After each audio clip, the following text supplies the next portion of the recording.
her. Yeah, you don't get there on your own. None of these individuals have gotten there on their own. It takes the support and love of family and friends and colleagues, and it's a team sport.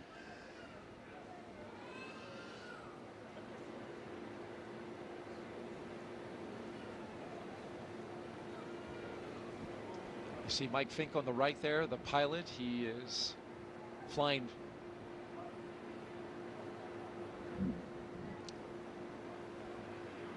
He is flying along in his kit a Gamasa, which he is, he tells us his wife is of Indian origin, and the Gamasa is used in the state of Assam as kind of a scarf, and so he's taking that with him. He's taken a scarf from his side of the family, that side of the family, for all 4 of his flights.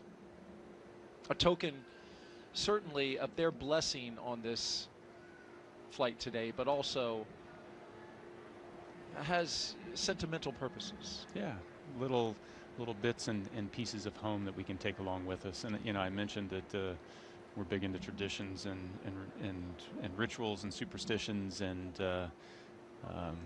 you'll find that lots of crew members have their little token of good luck.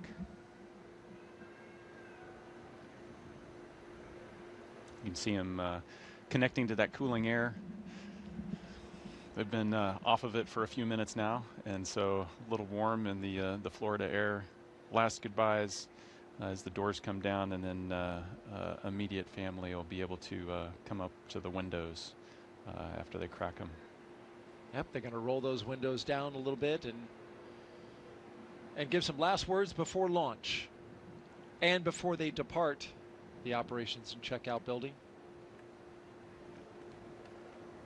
Inside Zena's Tesla there, she'll have the flight surgeon going with her. Yeah, and you can see the lengths we go to preserve that quarantine. You know, you wait till they maintain their distance when they were outside the cars. Once they get inside the cars, there's still some distance. All the personnel that are in the cars with them have also been in quarantine this entire time. So it's not just the crew members that are in quarantine for a couple weeks. It's a group of several dozen people that have to quarantine. I want to point out Secretary Sean Duffy is here. He is NASA's acting administrator. Also Secretary of Transportation here supporting the launch today, and the crew there at the walkout. He's the gentleman with the glasses and the blue suit coat, which I think is second from the right. There he is. A shot over his shoulder.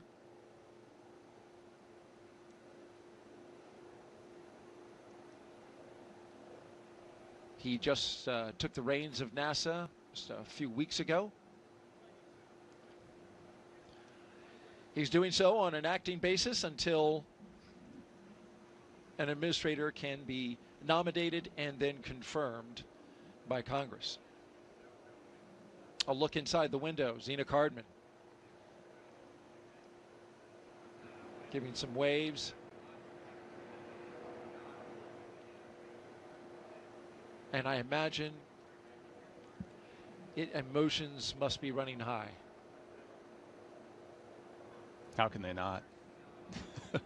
You've been waiting for this moment for a long time, and now you've said your goodbyes. It's tough to say goodbye to family that you're not going to see for a while, but you're also excited to get that car rolling and get on with it. And indeed, they are off. Crew 11 on the road to launch pad 39A. The Teslas are rolling out from the Neil Armstrong building, escorted by security for the 20-minute drive. Lyo seals are removed and installation is complete. This is about 10 minutes behind schedule. Again, we have plenty of margin to our green light time. Team is making up time. Well, that's a good call out there. We were running 15 minutes behind, but as you heard from the launch director, they have made up 5 minutes now currently. will continue to work this, and the flight crew right now headed out to the pad. Their next stop, a rocket, waiting to launch them into orbit. No pressure, just your average commute today, Nick. It's not your average commute. You get this police escort with helicopter support, and you get to run every red light and run every stop sign. Absolutely. It's a beautiful sight there. Of course, I say that in jest. This is a very special road trip from the astronaut crew quarters out to the launch pad, where they will join up with their spacecraft and rocket. We want to learn about this crew. We want to share their story in their own words. So let's hear from the commander of Crew 11, Zena Cardman, as she shares her path from field science to spaceflight. I think in a lot of ways, science and exploration is just innate to us as human beings. That's why toddlers ask so many why questions. It's just part of who we are. In many ways, I think trying to explore space generates solutions to problems that we didn't even know we had. My name is Zena Cardman, and I am the commander of NASA's SpaceX Crew 11 mission to the International Space Station. I was born in Champaign-Urbana, Illinois, but grew up in Williamsburg, Virginia. I grew up almost like an only child. I have two older brothers, but the younger of the two actually went off to college when I was 5 years old. And so I learned to play in my backyard a lot, play with friends, use my imagination, and explore the natural world around me. I studied biology as an undergraduate student. This is largely because I had a really excellent high school biology teacher who inspired me to pursue research on my own, even as a high school student. But while I was at college, I also got to know microbiology. I got to know geosciences and chemistry. I wound up doing a lot of research in an oceanography marine sciences department and studying in remote locations like Antarctica. I also, while I was an undergraduate, became a creative writing minor, and I've always really valued that chance to study the creative side of my brain and explore our natural world through that side as well. I love being an astronaut right now because there are many pathways to get to the International Space Station. We spend long duration periods, so many months long, living and working on board that space station, and it's really focused on research. A lot of that research is on our home planet, and a lot of that research is on us as human subjects. I'm very excited to be actually a test subject for a lot of the medical research that we're doing on board the ISS. I've signed up for a very large, all-encompassing medical study called CIPHER, and this, I think, is going to be critical as we start thinking about going for longer durations and farther places like the Moon and Mars. My role as commander is to bring out the best in my crewmates from the moment we start training till the moment we get back to Earth and then some. And so I'm always thinking about that larger mission overview and how my crewmates are doing and what we can do for each other. Spaceflight, by definition, requires collaboration and requires more than one person, and the chance to be part of something much larger than myself has been humbling and inspiring and deeply fulfilling. Even since I was a child, looking up at the stars, looking up at the cosmos is inspiring. It helps me answer questions like, what are we doing here? Who are we? Where are we? I don't think we grow if we don't challenge ourselves. I think that's true for myself, it's true for teams, and it's true for us as a society and as a species. We have to take some risks, we have to challenge ourselves in order to push ourselves, and I can't wait to see what we discover during my career and for generations to come. The very capable and talented Zena Cardman, the commander of Crew 11. Next up, astronaut Michael Fincke, a veteran of 3 missions and 4 spacewalks, as he reflects on what keeps him coming back to space. Human beings, part of our nature, part of who we are, our identity is explorers. Because every time we explore, we improve our lives and our situations. It's just natural. My name is Mike Fincke, and I'm the pilot for NASA's SpaceX Crew 11 mission to the International Space Station. I grew up in Pittsburgh, Pennsylvania, home of the mighty Steelers, and it was a great time to grow up. Lots of great educational opportunities. A time that was tough economically, but a place where we knew that dreams could come true. When I was like 2 and 3 years old, my parents would wake me up from whatever nap I was taking to watch moon landings. We did many moon landings back in the 60s and early 70s, and that made a big impression on me. So I knew that back then, even when I was like 3, that I wanted to be an astronaut. I wanted to go walk on the moon. I wanted to go explore space. So I learned to read so I could read more about space, and the more I read, the more excited I became. When I was in high school, I didn't know what engineering was. I knew what math and science were, physics. I was kind of good at that. Math, I took a leap of faith and went to an engineering program at the Massachusetts Institute of Technology, MIT. Thankfully paid for by an Air Force ROTC scholarship, and then hustling with side gigs on the weekends. And I got to study airplanes and rockets, 2 of my favorite things. So I was able to graduate from MIT with 2 degrees, and then the summer after graduation, I had a really wonderful opportunity to study in Soviet Union. Fortunately, I'd studied Russian language, so I knew enough Russian to go with some colleagues, and we spent the summer at Moscow Aviation Institute studying cosmonautics. And then I spent the next year at Stanford University getting a master's in aeronautics and astronautics. I love the space station. I helped build it. I helped the first modules get ready here on planet Earth, and have had the joy of living aboard the space station for 2 long-duration missions so far. We've learned from the International Space Station that space is a great place to really understand more about the universe. When we are aboard the International Space Station, we're still gravitationally connected to planet Earth, but we're free-falling, so like we're in microgravity. So you take that big G out of the equation, and then you can find out what's really going on physically. We're also outside the atmosphere, so we can look to the universe beyond us without atmospheric interference.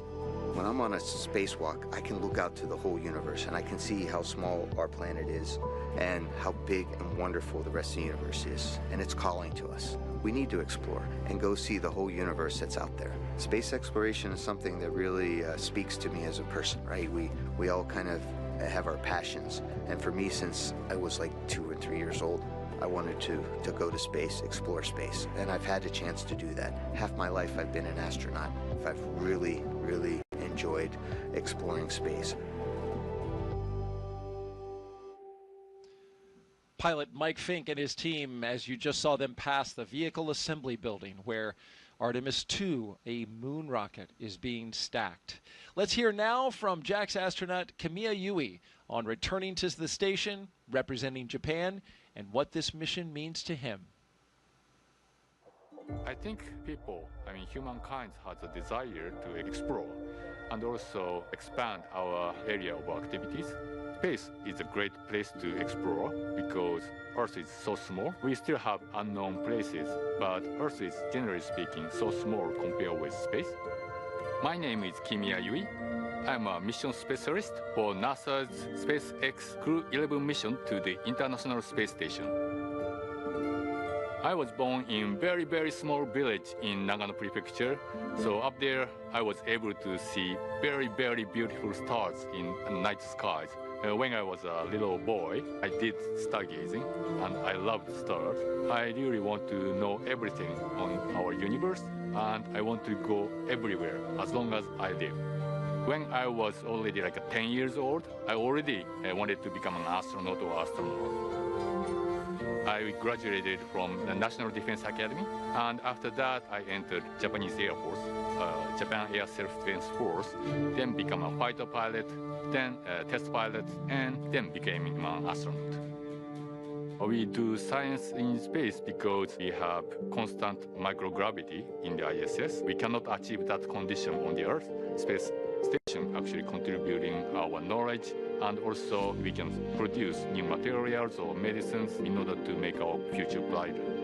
Going to Moon or Mars is very difficult, so we need to test our materials, and ISS is a great test bed. So Crew 11, we are going to have a lot of experiments on ISS, and JAXA especially, we are going to have new cargo vehicle, HTV-AX. The vehicle itself is a little bit lighter, but we can carry more stuff to the ISS. 10 years ago, I went to space for the first time. It changed a lot.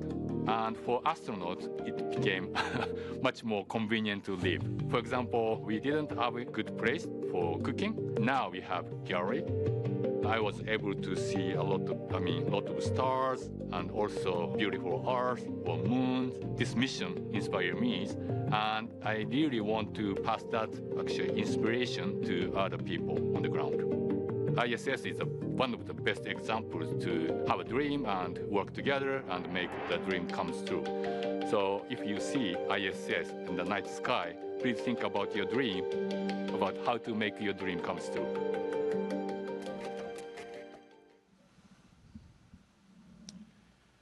And finally, Roscosmos cosmonaut Oleg Platonov, sharing his thoughts as he prepares for his very first flight to space.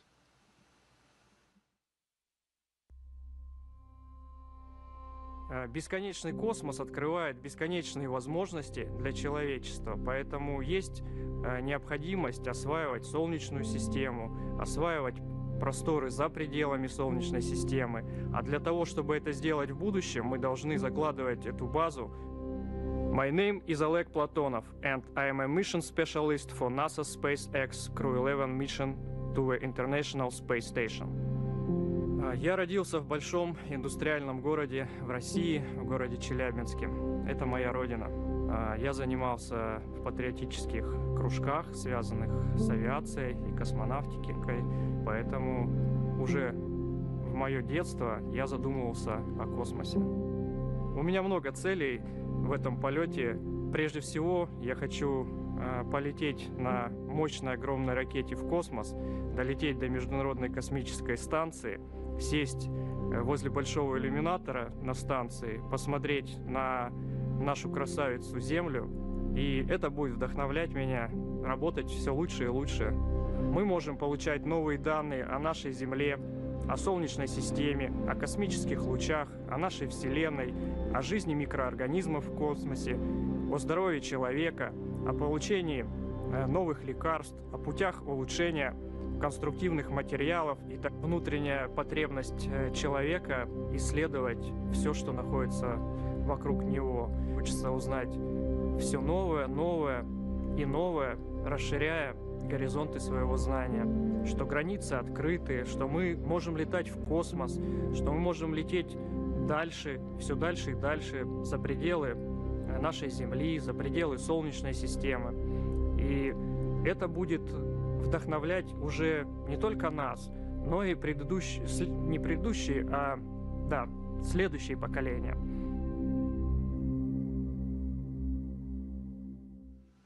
And those are all 4 members of Crew 11. If you're just joining us, we are currently T-minus 3 hours and 1 minute until liftoff of those 4 individuals who make up Crew 11. Liftoff to the International Space Station. And this is their ride, a Falcon 9 rocket with a spacecraft called Endeavour sitting at the very top. That crew walkway that you see connecting the launch tower and the rocket, astronauts will soon be walking across that walkway and into their spacecraft to get strapped in to go to space.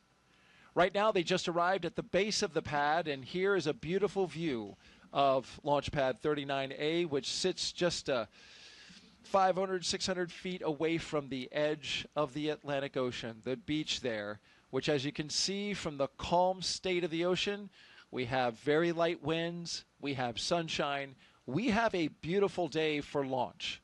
90% go is what our launch weather officer is reporting out for weather conditions at the time of liftoff. That time, 12:09 and 24 seconds p.m. Eastern Time.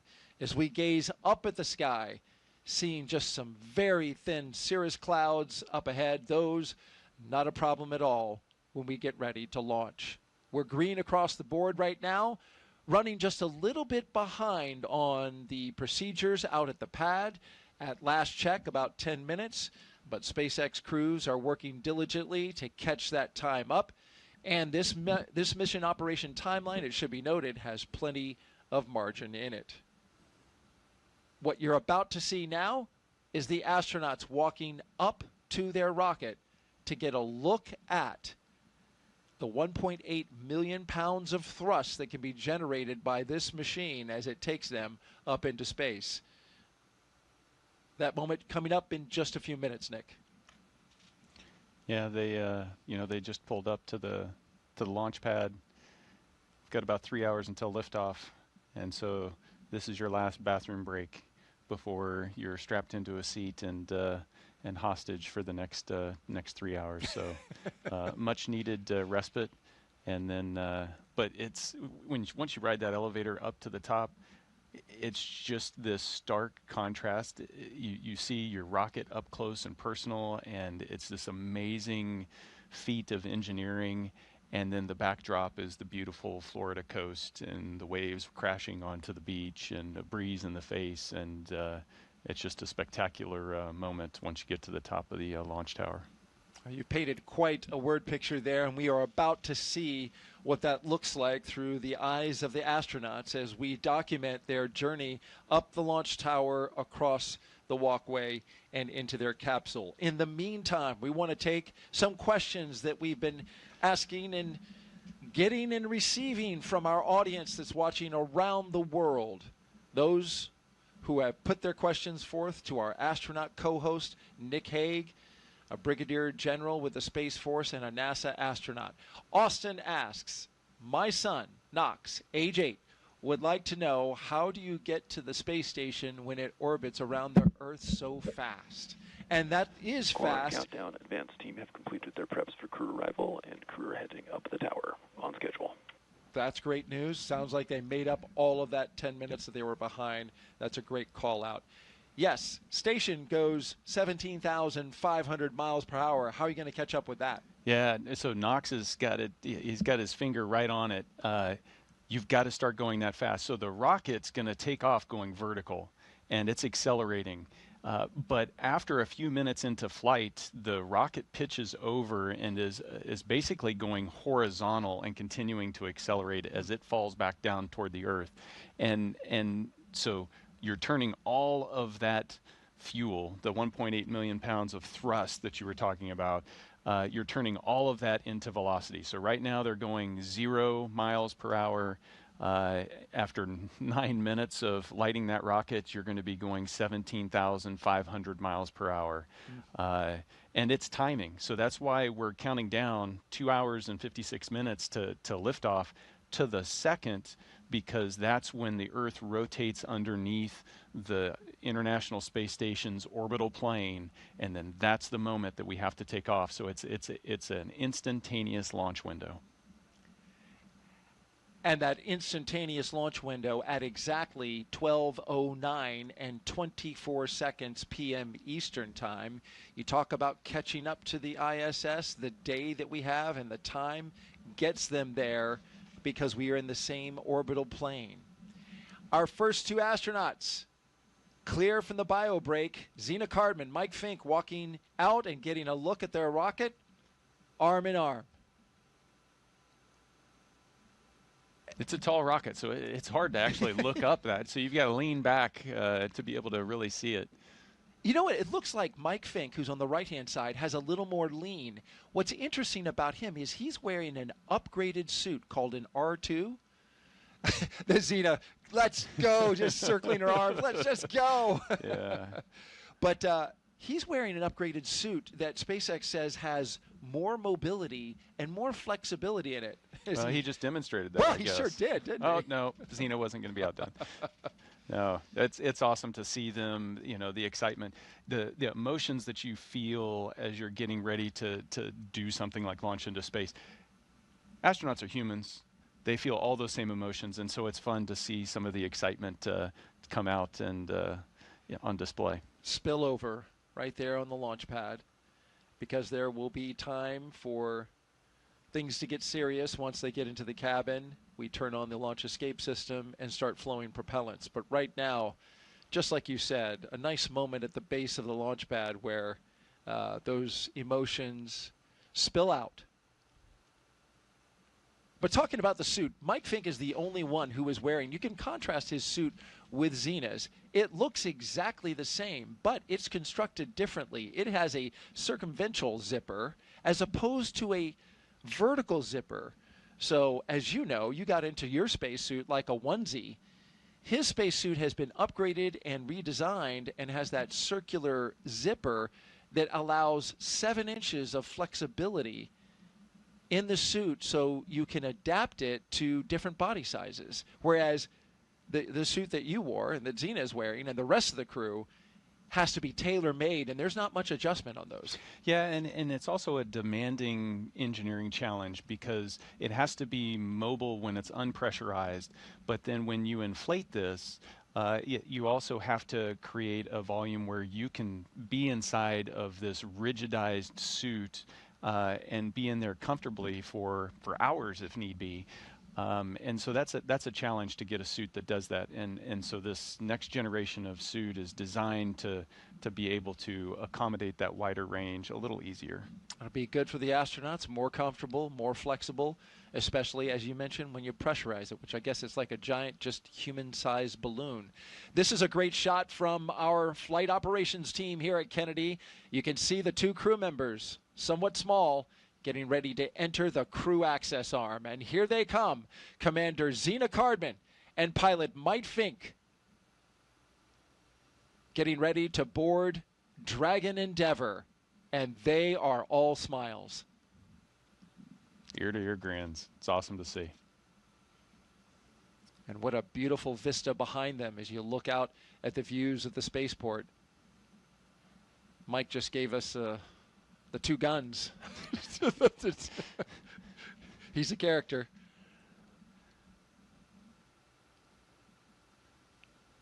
Now, before they get into the spacecraft, some important business at hand here, wanting to make sure that no FOD or foreign object debris goes into the spacecraft. So the two suit technicians and the closeout crew there making sure that they take care of that, as well as this tradition right here, Nick. Yeah.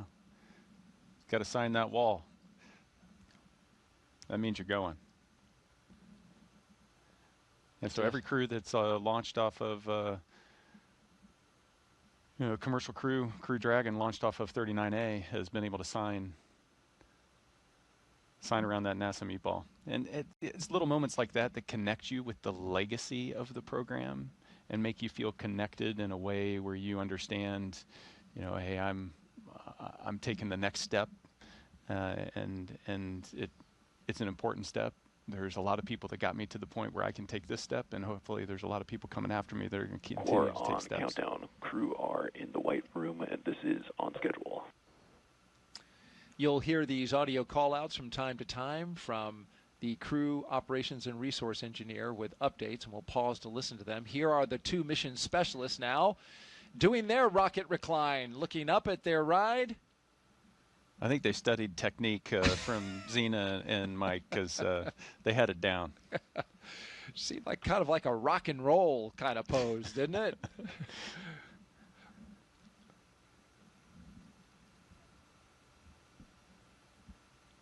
They will be riding the other elevator. This, of course, is Heritage Space Shuttle equipment. Those elevators, they used to just have numbers in them. And they're headed up to the 275-foot level, so 28 stories high are the crew on the left, all the way up at the top. The crew at the bottom now getting ready to ascend that distance. SpaceX changed the buttons inside a little while ago to have the top button for 275 say space. Yeah. Did you punch it? Yeah, absolutely. That's pretty cool. I would like to go to space. Can you press space for? Did your fellow crew member say, "Can space please? Can you press that button for me?" Make everybody wait uncomfortably long. That is something you would do. Yeah, maybe. So Mike carefully getting into the spacecraft here, which that takes a bit of physical effort, right? You don't want to touch that seal because that is what protects you from the hostile environment of space. Yeah, absolutely. That side hatch is going to stay closed the entire time you're in space. The next time you're going to open that is when you're bobbing around in the Pacific, and the recovery teams open it up to get you out. And of course, we're going to do leak checks on that here in a little bit, Absolutely. And it's important to be able to pass that. So you're hyper vigilant about hardware, and you mentioned that transition to seriousness as you're walking out that gantry, that's when you start to build and flip that switch in your mind of, okay, this is spaceflight hardware. This is the equipment that's going to keep me alive. You become that hyper-vigilant person that you need to be. Last two crew members there, the mission specialists, walking down the crew access arm.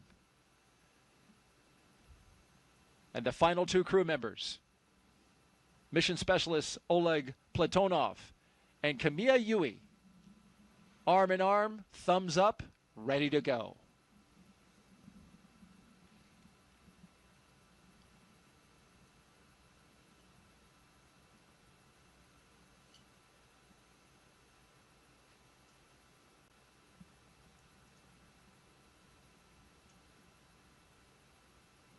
Split screen there, looking outside and inside the White Room.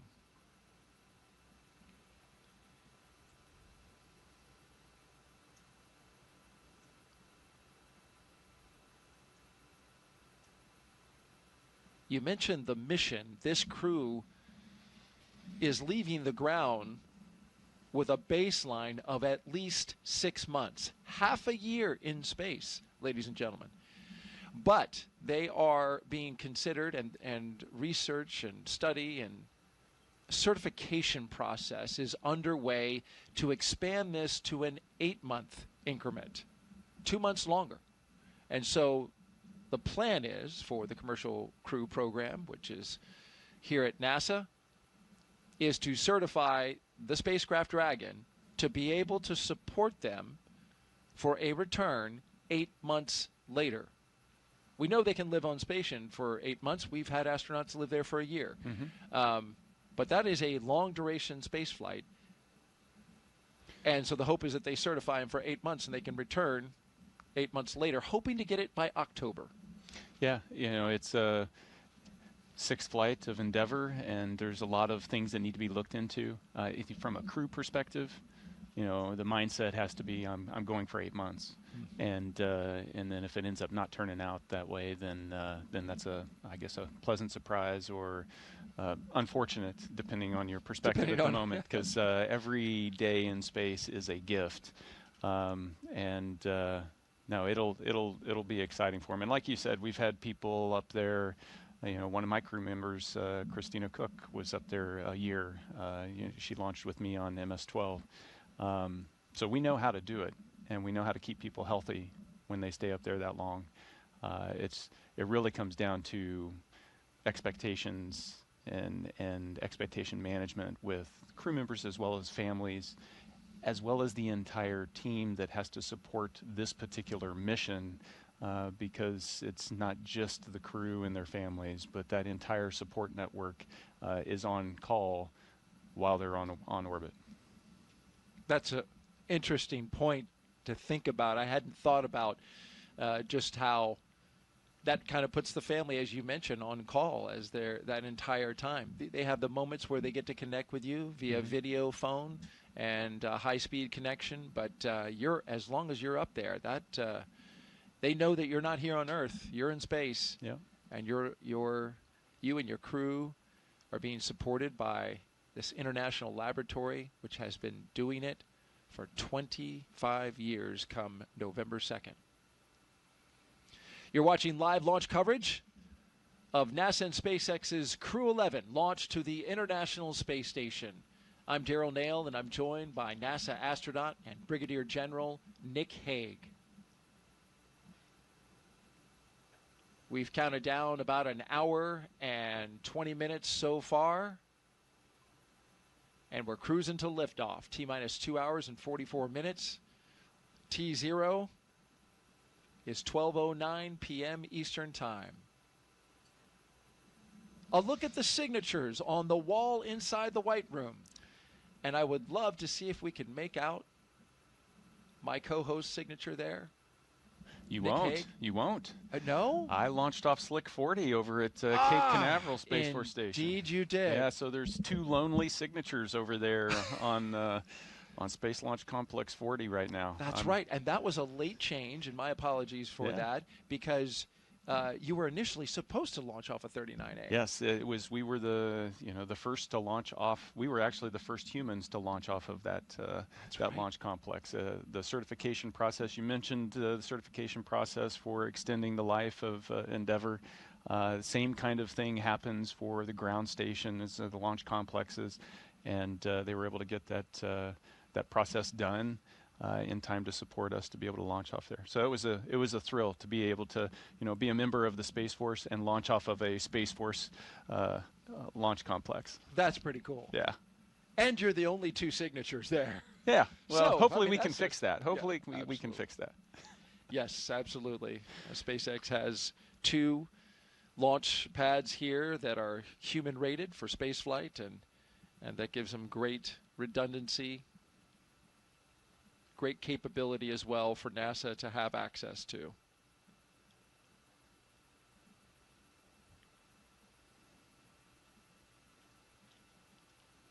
Right now, the teams are working in parallel. The crew members inside Dragon getting settled into their seats that they will ride up into space, while outside the closeout crew handles the matter of making sure that the seal's integrity around the side hatch is maintained.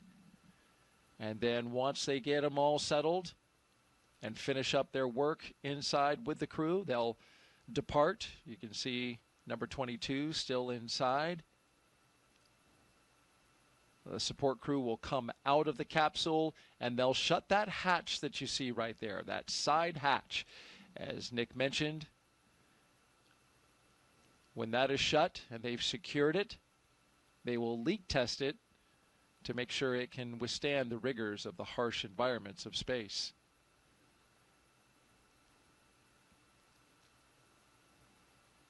But in order to see and communicate with the crew that's inside, both of the closeout crew members here taking a knee. Yeah, and you can see a couple of the ninjas inside. They're, principally getting everybody strapped in nice and snug. Then they're also providing them with some of their personal equipment. You see the white satchels that they'll wear on their thigh. It's a place to put their tablet, as well as some writing utensils and some other things that they may need in terms of personal gear. And make sure everything's situated, because once you're strapped in, they don't want you coming out of those straps until you're floating around.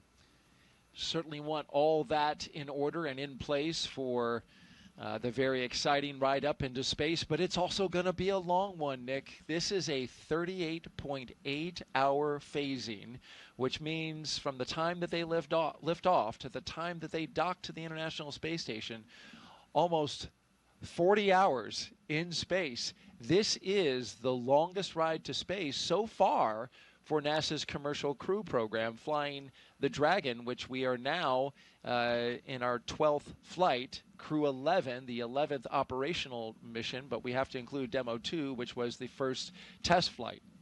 Yeah, 40 hours is a long time. So it only takes, less than 10 minutes to get to space. And then, this gets back to the question before of how do you catch up to the space station? Well, we phasing is the word that we use, but essentially in different orbital altitudes you move different speeds, and so we adjust the orbital altitude of the Dragon capsule to allow it to catch up to the space station, and in this case it's going to take 40 hours to do. Most of that time, a few minutes after they have arrived on orbit, they're going to be able to take their spacesuits off, and then essentially you're camping out inside the Dragon capsule, waiting for those 40 hours to elapse so that you can dock and open the hatch and get to work. That's astronaut Nick Hague, commander of Crew 9, flew just a couple missions ago for NASA. Also flew... SpaceX Dragon, ready for sound check. SpaceX copies, we are configured, so seat 1, seat 2, seat 3, seat 4, comm check. Seat 1 loud and clear.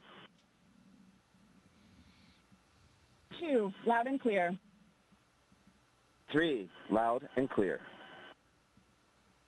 Seat 4, loud and clear. Core, loud and clear. Umbilical comm check complete. Report when ready for seat rotation.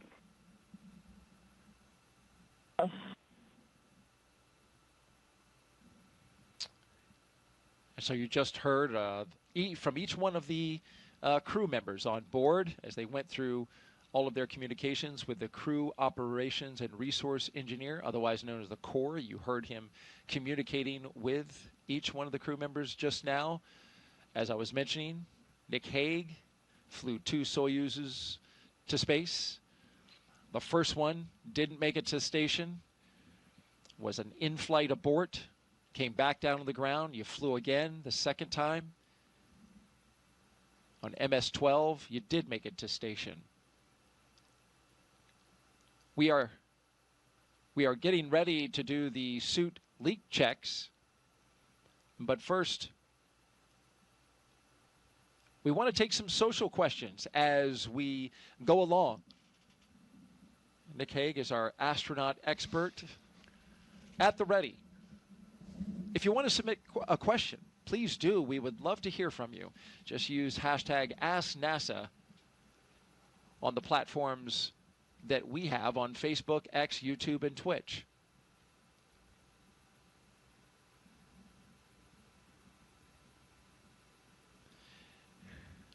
And we have a question in the lower right hand of your screen. Yes, Benny asks, what was the hardest part in becoming an astronaut? You know, I think that's a different answer depending on which astronaut you ask. There's so many things that we have to train to be able to do, whether that's, you know, operate high-performance jets, aircraft, spacecraft, or learn the engineering behind all the systems on board of those that keep us alive, to the medical support that you might need to be able to provide because you need to be the doctor for the crew. But I think for me, the single most challenging aspect was learning a second language at the age of 38. And, you know, getting selected, and the first day on the job, I started my Russian language training because to be on board the space station, you have to be able to speak English and Russian, regardless of regardless of where you come from. So, you know, Kimiya, native Japanese, but he has to be able to speak English and Russian. Right. And so it's amazing how difficult it is if you didn't grow up learning a second language very young, how hard it is to rewire your brain SpaceX late in Dragon, life. ready for seat rotation. Copy, ready for seat rotation. All other teams are ready, so we will be initiating seat rotation now. Copy. And so you're about to see those seats articulate upwards. This is their entry position, but they will now be articulated into launch position so that they are resting on their backs and able to see those screens just above them, just above the heads of the pilot and commander. You can see Zena Cardman currently touching some of the buttons in the screen on just ahead of her, the heads-up display. And there they go. Getting some waves from the camera person who is on the launch tower right before they back out and shut the hatch. Boots up. Yep, that position is important because when you're launching, you want to make sure that that G-force is coming through your chest because it's easier for your body to handle. But then when you're landing and the impact of landing, you want to make sure that you're in that more upright orientation. It's all for crew safety. It does allow them to see the displays better. Dragon SpaceX, seats are in the launch position. With that, you are go for Section 2, suit leak check preparation. And now that they can see those displays better, they can start operating them. And so Zena's going to step through suit leak checks here with the rest of the crew. I did not know that they articulated them down for re-entry. Yeah, after the main chute's open, then they rotate down. How about that? Actually, it's once you come back through a certain G level on re-entry, that's the trigger, and then they rotate, and then you Automatically come down? Yeah, you get chutes and everything else.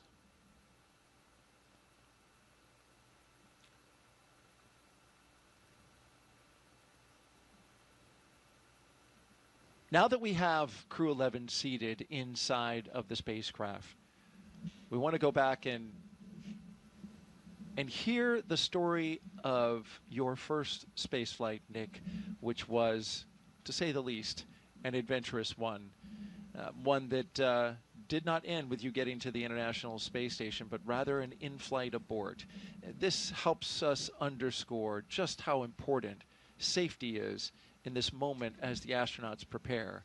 So here you are, a number of years ago, getting ready to launch for MS-10, giving a wave goodbye. Talk me through your first spaceflight. Yeah, you know, when I look at this picture, it almost snaps me straight back. It's a beautiful fall day in the steppes of Kazakhstan. You know, we're on, you know, the same launch pad there that Yuri Gagarin launched into space on. And so you feel that deep connection, that legacy I talked about, the human exploration of space. And so we're getting ready to walk up to the elevator. There's a few stairs. It's a turn back photo op and wave to the management that's taken you all the way up to the base of the rocket that's sitting there, that's white with frost because it's full of rocket fuel at that point, and you're on your way. So, I mean, it's everything you dream of. It's at that point, I've spent 40 plus years dreaming about that day happening, and then liftoff. And Copy, tear complete. You have a go for Section 3 suit leak check. so as we listen in, the suit leak checks, Go for Section 3. they will pressurize the suits of the crew inside the cabin. Very important matter. As you're lifting off here, what are you feeling? You know, in many respects, the feeling of the Soyuz lifting off the launch pad is very similar to Dragon. The rockets are about the same size. You feel just kind of this slowly increasing pressure of being pushed down into your seat. The rumble and the kind of the subtle vibration as you're going, but it's pretty smooth. You know, I'd liken it to being in an electric car and somebody just kind of smashing the accelerator, pushing you into your seat, and you're off. And it was, you know, a smooth ride for the first 2 minutes leading up to the point where those external boosters you see on the base of the rocket are empty, and then they need to separate from the rocket. And that's what led to this moment right here, Nick, when those boosters didn't do quite what they were supposed to. Yeah, one of them didn't. They're supposed to propel themselves away from the center, the core stage. One of them that didn't do that and actually impaled the core stage, caused it to essentially disintegrate in that split second. So we're 30 miles above the Earth, going 4,000 miles an hour, kind of pointed straight up. As that happens, it tilts us a little bit, and in that second in which all that occurs, the launch escape system pulls us, my crewmate Alexeyev Chinin, the commander on the mission, and I, to safety. And that shot is the shot before.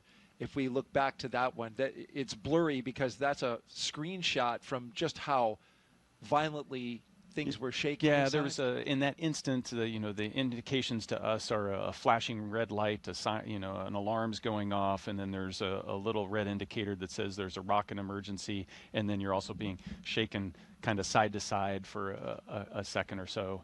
And then it's peaceful, because at that point we're going so fast, we've come off, we're just kind of coasting uphill in this slow tumble to the edge of space. And I can remember looking out as we got to the top of that trajectory and seeing the dark black of space and the curve of the Earth below, and thinking to myself, well, we're not going to get there today. Just not going to make it. Yeah.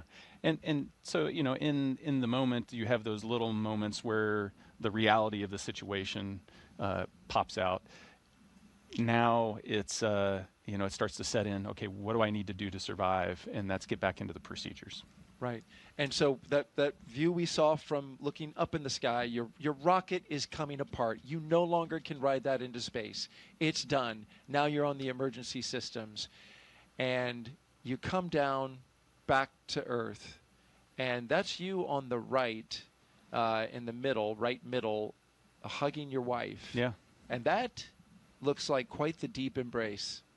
Yeah, I mean, it's in the moment when you're responding, the training kicks in. You're able to compartmentalize all of the emotion of the situation.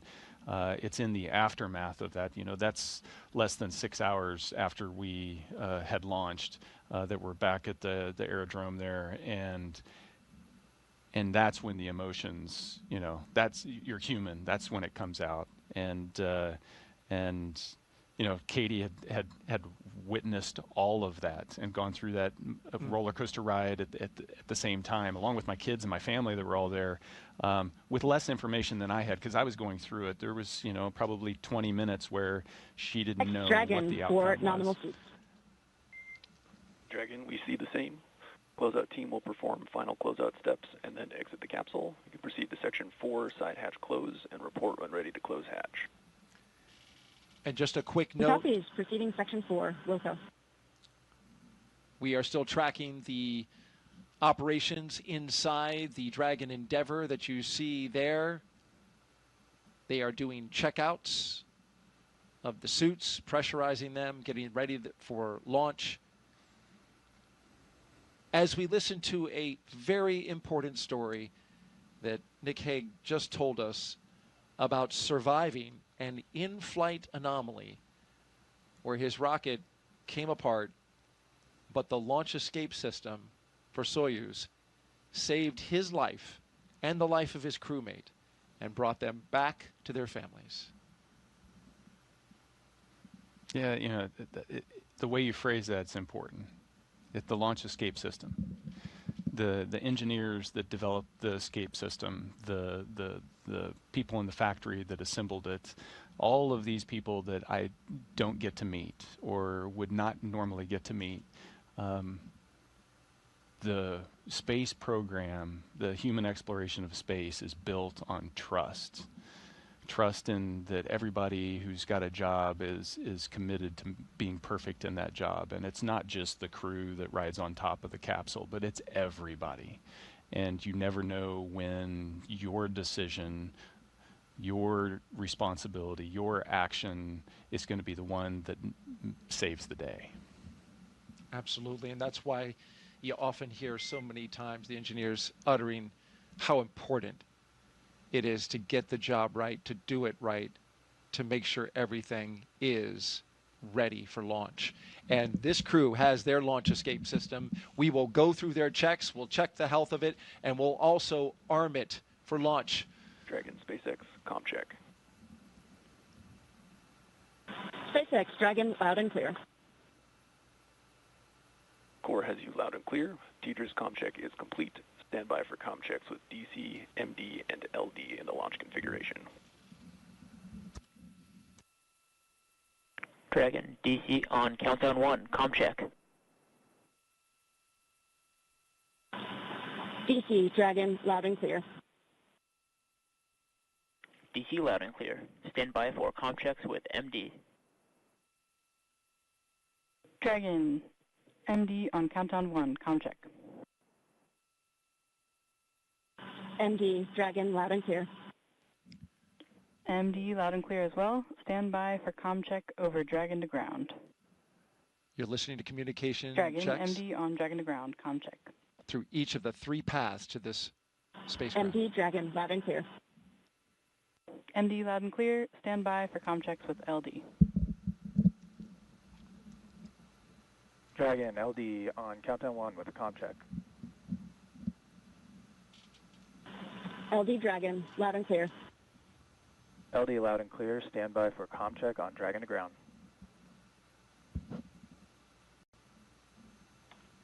Dragon, LD, Dragon to ground, comm check. LD Dragon, loud and clear. LD loud and clear. Dragon SpaceX, launch configuration comm checks are complete. Dragon copies, and crew are ready for side hatch closure. Copy, crew readiness for side hatch closure. Closeout team is taking final steps in prep for that closure, so stand by for that in a few minutes. The vehicle will then transition to pad hatch closed. Ensure all items are secure from now through launch. Dragon copies, Loco.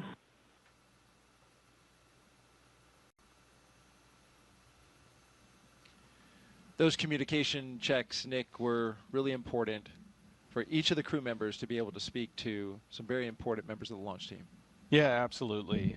You know, so you've got the comm checks you've been hearing with Core, which is really the voice from the SpaceX control room to Dragon. But you've also got the launch director, the mission director in there as well. And then it gets more complex because you're checking multiple different ways that you're going to be able to get the communications there, whether going direct from ground to Dragon or whether using the TDRS relay satellites. So communications critical, being able to verbally talk, but then the other connection that you can't forget about is the telemetry and the vehicle communication down to the ground. Dragon is a highly autonomous vehicle and has a pretty close couple with mission control on the ground to be able to monitor all of that automation. You're watching launch coverage of NASA and SpaceX's Crew 11 mission to the International Space Station. Nick Hague, our astronaut co-host today, walking you through the operations, just told a very powerful and moving story about his first launch, which ended with a flight abort, but brought him and his crew members safely to the ground, back to his family. He launched again on MS-12, but that story brought forth a question on social that we want to take now. We're taking your questions live and bringing them to Nick, who's answering them as we go. So Oscar asks, Nick, you're one of the very few people in history who have ever aborted in flight. How did it feel as it happened? Yeah. We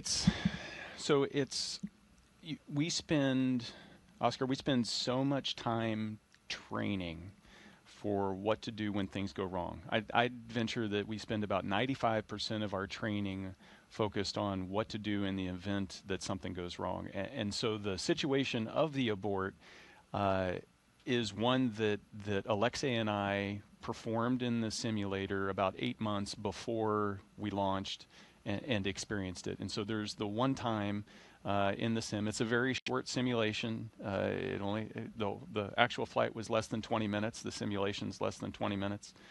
But we had run those procedures. And the sum total of all of that training is that you get very disciplined at running procedures because you know that those procedures are the things that are going to keep you safe when things don't go right. So in the moment, there is the oh boy moment when it's happening. The alarm's going off, the lights flashing, everything's kind of shaking, and it takes you a second or two to fully process exactly what's happening. And then there's I had the realization that if this was going to be a really bad day, it would have happened. So I've got a chance. So the best way to protect Alexei and I is for both of us to do our procedures and focus on those. And so you compartmentalize all of those emotions. You kind of set those to the side and you focus on doing your job. And so we run through the procedures and we talk with Mission Control in Moscow and surprisingly, I spent so much time in Star City training, that Russian that I was talking about being painful to learn, that is just naturally coming out because all of our communications are in Russian. And then it's not until you touch the ground, the search and rescue forces come and extract you. They were there within like 10 minutes. They come and extract us and pull us out onto the parachutes. It's at that moment when your body can relax, you can stop focusing on all the things you need to do to be safe because you know you're safe, and then that's when shock kind of rolls over you. And your body just tries to process everything that happened. We're human. You can't bottle that stuff up forever. And so it was you could hear the waver in my voice when I called Katie and on the satellite phone and said, "Hey, I'm okay." I actually had to leave a voicemail because she had her phone off. Oh no. But we have that voicemail, and I've been able to listen to it, and it's pretty amazing. Wow. Thank you, Oscar, so much for that question. And thank you, Nick, for that beautiful answer.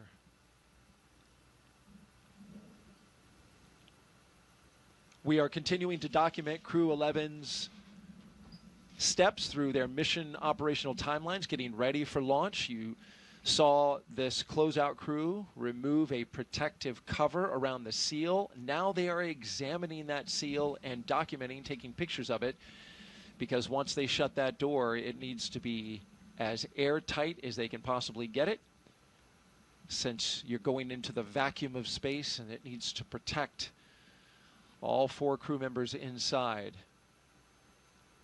Yeah, it doesn't. A single strand of hair across the seal can be enough to cause it to fail the leak check. So it's got to be completely pristine. It's got to be pristine. And we've had that happen in previous missions where exactly just that. A hair ended up on the seal, and once they did the pressure check, they saw it, opened it back up, found it, removed it, and then resealed it, and they were good to go for launch. And so there's a bit of margin in this countdown, and we're in that kind of flexible time right now where they have time to work through methodically on this procedure. Nick, we don't want to end the story with the end of MS-10. We want to go to MS-12, which was the next space flight, your next launch. Here you are now with a crew of 3. You said, "I'm going back." Yeah. That's the job.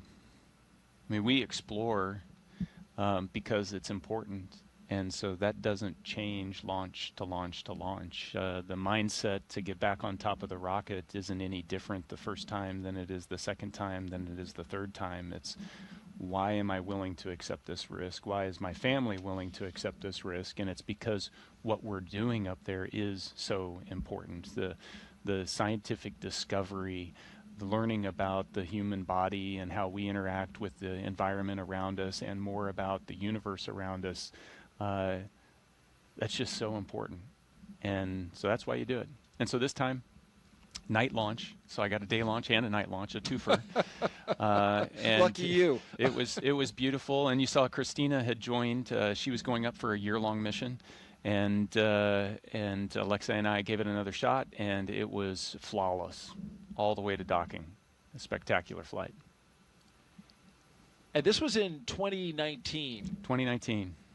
Just a little less than a year after MS-10 in October of 2018. Yeah, 5 months. So we had the launch. So we had our launch abort, and then 2 months later. 2 months later, MS-11 launched, and they had fixed the problem. They diagnosed what the problem was with the rocket, and then 5 months later, we were on board. It takes a lot to keep the station going. We've been doing it for 25 years, and so that drumbeat of rotations of crews has to keep going. Absolutely, and you fulfilled your role, and that photo we just saw was the completion of a successful mission to the International Space Station when you returned from space and were being brought out of that capsule. Yeah, it's ironic because where our abort landed was in the normal landing zone. We landed there almost a year to the day later in that landing zone. And so it was the culmination of a pretty interesting year, needless to say. How about that? As you look around, right, and go, I remember this place. But you felt a lot different. Yes, absolutely. It's spaceflight changes your perspective. That overview effect that everybody talks about. The way you perceive the globe and how connected we are and just how special the Earth is. It's profound. I wish we could get more people up there. I hear this time and again from other astronauts that The more, you know, we're almost up to 700 people now that have gone into space. I'd love that to be, 700,000 people, even if it's for short periods of time. You know, as a veteran that's done a suborbital flight as well as an orbital flight, it's all good. Sure, many of our audience, I know I would love to go someday, and that's of course the aim of the Commercial Crew program, is to make space more accessible to more people. And so finally, your most recent mission, 2024, in September of that year, not too long ago, you launched back into space on Crew 9. This, of course, launched from right here on the Space Coast, Launch Complex 40, as you mentioned, the first crewed mission from that pad. But there was only 2 of you. And we've talked about this. This was a crew of 2 for a special reason. You had an important mission for Crew 9. Yeah, the seat 1 and 4 there, you can see, are empty on the uphill portion, and that was to accommodate Butch and Sonny coming back home with Alex and I 6 months later. So we were launching on a normal rotational mission to the station, and planning to do our 6-month long duration mission. And job 1, as soon as we opened that hatch, was integrating Butch and Sonny into the Crew 9 crew, and then continuing to do that research mission. There you are, lifting off. I got to say that the weather today is so much better than it was back then. We had a hurricane blow through a day or so before, and then there was a window and a little hole in the weather, and we shot through it. I think they've got a better weather today. And there you are with your full crew of 4 on the way back home. Yeah, you can see Butch in the far field there. Sonny's just off the camera, close to us, and yeah, coming home.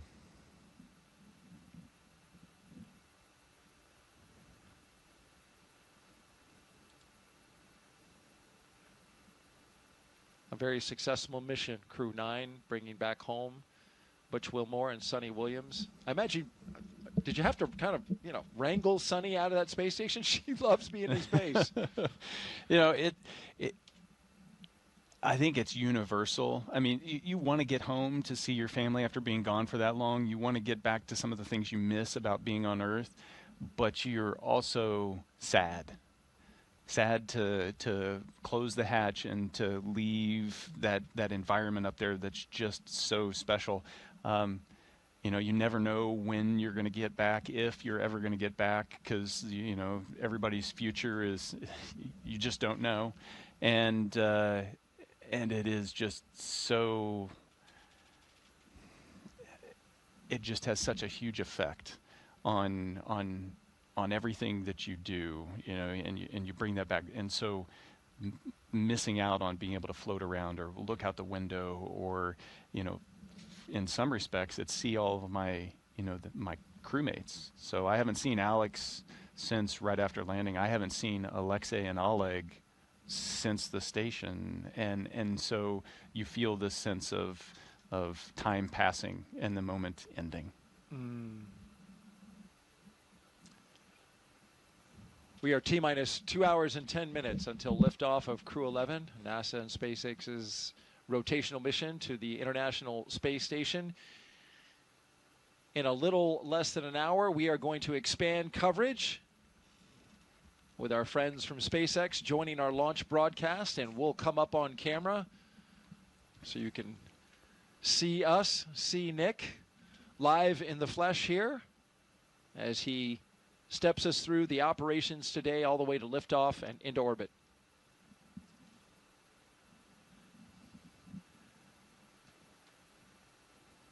A note about the weather. The launch team and the launch weather officer are discussing conditions both here and along the ascent corridor. Winds are forecast to be picking up around 14 knots and then peaking to 18 knots at launch time. So that is something that they're going to evaluate closely. The winds have to be within a certain range before they'll go forward with prop load, which of course is a very careful and delicate operation. It's automated for SpaceX, but when you start loading a rocket with propellant, a lot of care has to be given to external influences like the weather. Dragon SpaceX, we're commencing health check for launch escape system. You can expect a momentary flight computer state change, followed by a transition back to pad hatch closed. Dragon copies. And so you mentioned the weather, and it gets right to the point that they're making here is the weather's got to be good so that we know that the launch escape system can be used, so we can arm that before we start loading that propellant. So at the moment we start loading all this dangerous stuff onto the rocket, we make sure that the crew has got a way to get out of there in a heartbeat if they need to. And onshore winds may seem like, not a big deal, but if you're coming down under a parachute on a capsule that's not supposed to land on land, you want to make sure that you don't drift onto the land. And so that's why they watch all of those conditions. Critically important, those winds. And so the teams will be evaluating this again just before prop load. Of course, this is a forecast that we see right now, but what actually happens to the winds in the moment that we're getting ready to launch, or getting ready to arm the escape system rather, and then load props could be different. So that's why we watch it in real time. Winds are notably fickle here at the spaceport because of what Nick just said. That sea breeze, it gets kicking up. You can see our flag out by the launch clock right now, starting to blow just a little bit. And so we'll be monitoring that throughout the rest of the countdown going into T-minus 50 minutes. Yeah, that's a beautiful sight, though, isn't it? It is indeed. And what has shaped up to be a beautiful day for launch so far. If you're just joining us, we'd like to introduce you to the crew. Crew 11 going into space today consists of the commander, NASA astronaut Zena Cardman. She holds a Master of Science in Marine Sciences from UNC Chapel Hill. Cardman has experience with NASA research in the Canadian High Arctic and has supported real-time station operations and lunar surface exploration planning. She also likes rock climbing and powerlifting in her free time.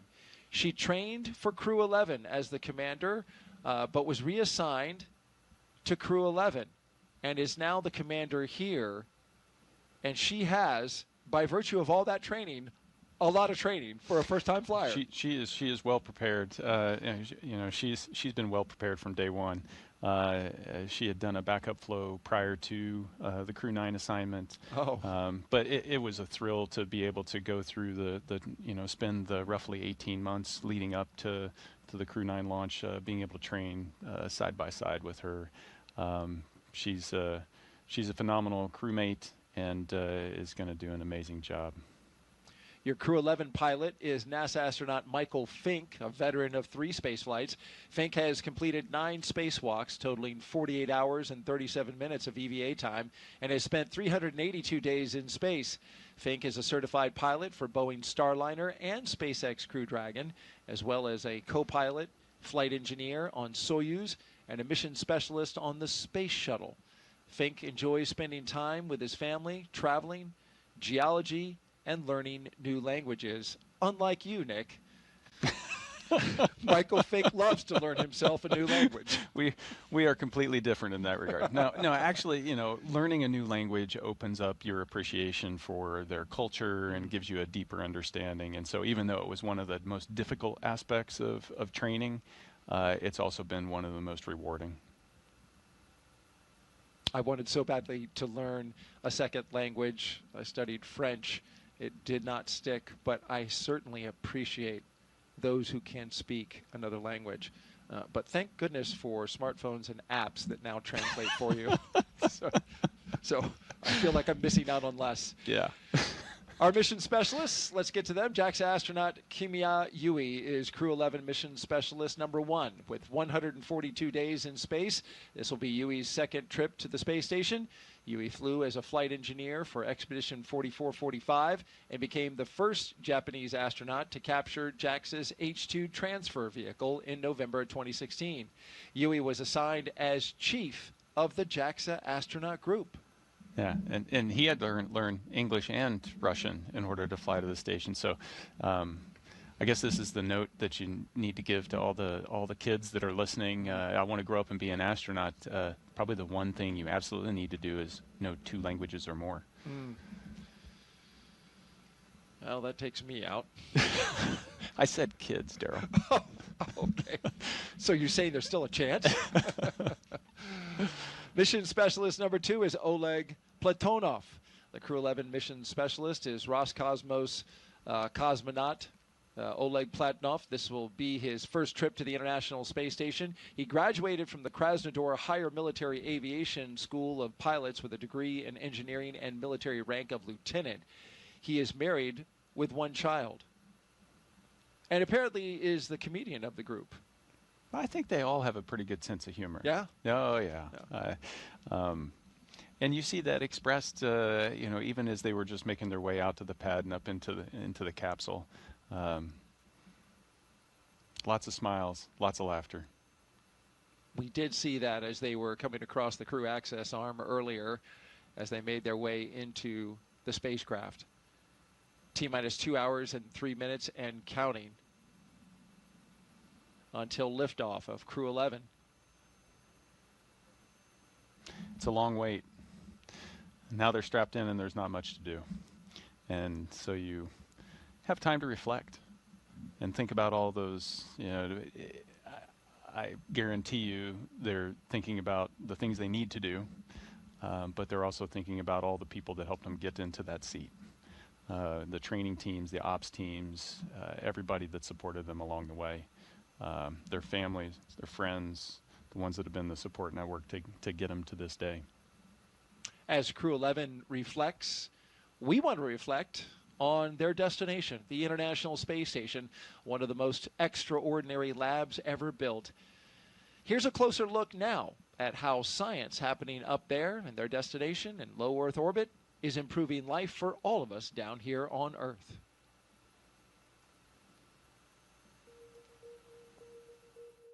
The International Space Station isn't just a symbol. It's a powerhouse of cutting-edge science, constantly revealing secrets that defy Earth's limitations and drive us farther into the cosmos. Our mission is research and science. We have experiments mounted on the outside of the station that are looking at Earth. We study our own bodies and how they react to space, to weightlessness, to radiation. And that helps not only us go on further in future missions, but also helps for medical research back home. And then we study lots of different things as well, like materials, combustion, all sorts of things that help us understand life back on Earth. Yeah! Microgravity doesn't play by the rules. It flips them upside down, transforming how liquids flow, how flames burn, and unraveling biological mysteries before our eyes. I saw some heart tissues beating in space, and it was incredible. So Tom, we see that top one beating. Looks like happy heart cells. But we're not just along for the ride. We're explorers, diving headfirst into the challenge and harnessing the power of this unparalleled platform, just as we have been for decades. We're on a relentless quest for answers, seeking to understand the intricate workings of the human body in space and ensuring future crews stay safe on their daring journeys beyond Earth's orbit. The human aspect of human space exploration is always going to be very important for decades to come. And when it comes to technology, we're not waiting around. We're discovering new ways to grow crops in harsh environments and engineering innovations to tackle Earth's greatest challenges. We have amazing technology that allows us to recycle water and create water for us to drink. It's delicious. Microgravity isn't just a curiosity. It's a game changer in the fight against diseases back on Earth, paving the way for breakthroughs that benefit us all and enabling new economic opportunities in space. welcome Axiom 3 on board the International Space Station. From our vantage point more than 200 miles above Earth, we are not just spectators. We're gaining unprecedented insights into the world we call home, and we're sharing our findings openly. We're not just achieving results today, we're sparking inspiration in future generations of explorers and embracing the power of global collaboration as we reach for the stars. What was your favorite experiment on the International Space Station? Toby, great question. My favorite experiment was the one that I got to eat. It was us growing hatch chili peppers in our plant habitat. Station Huntsville on 2, we have video in Node 1. Look at those chili peppers. And as we soar through space at 17,500 miles per hour, each moment is a step closer to unlocking the mysteries of our Earth, our universe, and propelling our pioneering spirit even farther into space. So come along for the ride aboard the International Space Station. Nick, you spent more than a year cumulatively of time on that International Space Station. When you think back to the things that you work on, what comes to your mind as some of your favorite stuff? Yeah, there's such a variety up there. Growing stem cells, doing gene editing, working with materials, trying to extrude fiber optics or 3D printing metal or organic tissue, trying to print organs, growing lots of different types of food, whether it's tomatoes or algae or lettuce. It's so fun to be in the middle of all of that, and it's hard to pick a favorite out of all of that, but it's fascinating. And what's been fun is looking from 2019, when I did my first expedition, to the most recent expedition, being able to see the growth in complexity of the science that we're able to do up there. When you first start doing things, you're like, I don't even know if it's going to work. And once we start to figure out and adjust, now we're able to start to really reap the rewards of all of that effort. That's a great point, because when I look at the science that's going aboard this mission, this is pretty advanced stuff. You talked about, stem cells in the early going when you were working with them on station. Now they're trying to figure out how to mass produce stem cells, which can be made at a higher quality and higher yield in microgravity, the environment that the International Space Station provides for scientists that you can't replicate on the ground. Yeah, we go there to ask questions that we don't know the answer to. And then when we find that answer, it usually leads to a couple more questions. But that's the nature of discovery. That's the nature of building knowledge. And as we gain this knowledge, we start to identify these areas where, hey, this is something that is unique to space that'll bring benefit back down to Earth for everybody. And then we can really start to exploit that. That is exciting, because in the end, that's what it's for, right? It is not only to advance exploration goals, but also to make life better here on Earth. And the International Space Station in its 25 years has certainly done that. An update as you watch our operations here. We have a little bit of a lull as the closeout crew in the White Room on top of the launch tower seals up the hatch to the Endeavour spacecraft. That side hatch is how the crew of 4 made their way into the capsule, and now it is the responsibility of the team that you see here to make sure that that door has a good seal, a good tight seal, before it starts to fly hundreds of miles per hour, thousands of miles per hour, and then tens of thousands of miles per hour. So this is a very important job. Yeah, you're through that hundreds pretty fast.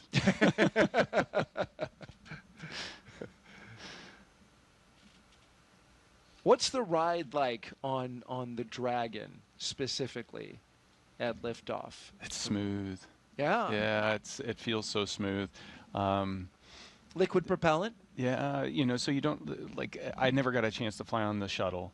but the shuttle was rough because of the solid rocket boosters. That's what everybody said. You don't have that, and the thrust level is a little slower here, so it also doesn't like throw you off the pad. It's a slow acceleration, but it's a constant increase in that acceleration that just keeps going until you get to, kind of the end of first stage. It's just super smooth. And then when the first stage is done, it separates, and then there's 5 seconds or so before you light the second stage engine, upper stage, and so you're weightless. And that was completely different than Soyuz, because Soyuz hot stages, and so you never have that period of weightlessness. And so you spend 5 seconds and you're like, okay, we're weightless. I'm ready for it to light. I want to make sure we get there. And then it continues on. And so it's a smooth ride all the way up. That second stage is a kicker, though, isn't it? It all starts slow. So the G ramps starts, up? and then it slowly ramps up.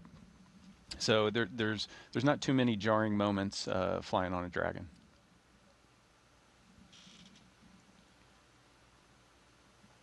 We were talking earlier about the science. Let's dive into what Crew 11 will be doing. They will be busy at T-minus 1 hour and 53 minutes until they lift off to get there. We have 2 astronauts and 1 cosmonaut inside Crew 11 right now.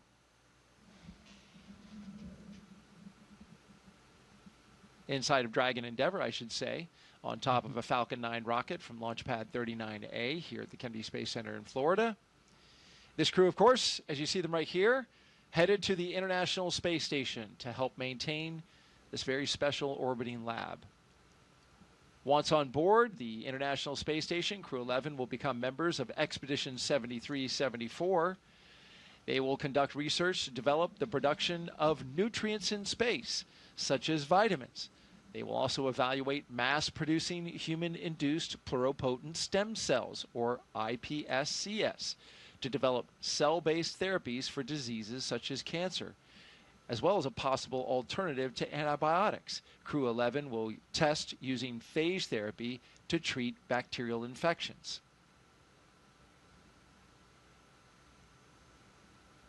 And these things are important, and you were telling me this yesterday when we were going over the show and prepping for the show, and I asked you, is an infection or a cut worse in space than it is on ground? And you said yes. Yeah, our immune systems are suppressed. They don't operate as efficiently in space as they do on the ground. And one of the experiments that I was a subject for up there, and it's an ongoing experiment, is looking at the immune system and just trying to figure out why does it get suppressed like that. But yeah, if you cut yourself and it gets infected up there, it takes longer to heal. So don't cut yourself when you're in space. I just wrote that down as my notes for when I it's fly a tip. one day. Yes. Pro tip. Pro tip. Yeah, and if you do, and you were explaining yesterday, if you do cut yourself, that it's not like, the blood goes out into space. It holds to your finger because of surface tension. Right? Yeah, it does. Water does amazing things up there. Just weird stuff. If you get water, it floats in, and we see all these videos where it's floating as a bubble inside, in front of them. But if you put your finger into that, it just kind of adheres to the surface of your hand and kind of crawls all up your arm. And then it'll stop, and then it becomes body temperature, and then you can't even tell there's water on your hand because there's no motion associated with it because it's just stuck in that one spot. It doesn't exert any weight on your skin. It's the same temperature, so you just don't even know it. And so you'll have water globs on you and just not notice until something gets wet. Or somebody smells you if it's sweat. That's true. That's true. It's polite to just hand them a towel.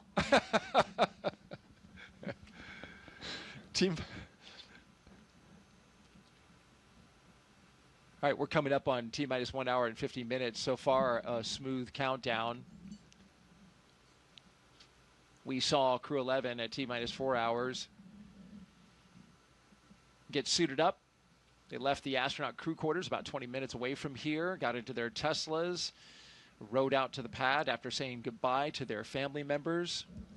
Under security escort, drove by the vehicle assembly building on the way, which is housing currently a moon rocket scheduled for launch of that crew, a test flight around the moon in early next year. And then they made it to this launch pad 39A, where in a little under 2 hours they will lift off bound for the International Space Station with an instantaneous window of 12:09 and 24 seconds p.m. Eastern Time. We're keeping an eye on the weather. Locally, showing a lot of promise as it's a sunny day, a very hot July day here in Florida, as they typically are this time of year. But the winds have kicked up just a bit. You can see that in the texture on the Atlantic Ocean there. And the launch weather officer is monitoring winds, expected to increase right around the T0. So, as Nick pointed out earlier, that's an important criteria, launch criteria that they have to monitor so that the launch escape system can operate properly. That would take them out over the Atlantic Ocean. Winds need to be in the right direction and the right strength in order for that system to operate correctly. We're also looking at launch weather here, or rather around the world, along the ascent corridor, where there are areas where, just in case, just like you, when you aborted, there was an area for you to go on land because Soyuz lands on land. With Dragon, you have abort locations along the eastern seaboard and then beyond? Yeah, you know, effectively it's all the way up the East Coast, and then kind of your last opportunity that you would need, because you'll be in orbit at that point any further on, is just off the coast of Ireland. And so we watch the weather, we watch the sea states, we make sure that, you know, if we needed to go and pick up a crew because they had to abort and they landed in one of those zones, that the search and rescue forces will be able to get into those locations, that the weather's going to be support that kind of operation. And so weather's a little more complex when it comes to spaceflight. You've got to take a global perspective and prepare for all those different contingencies.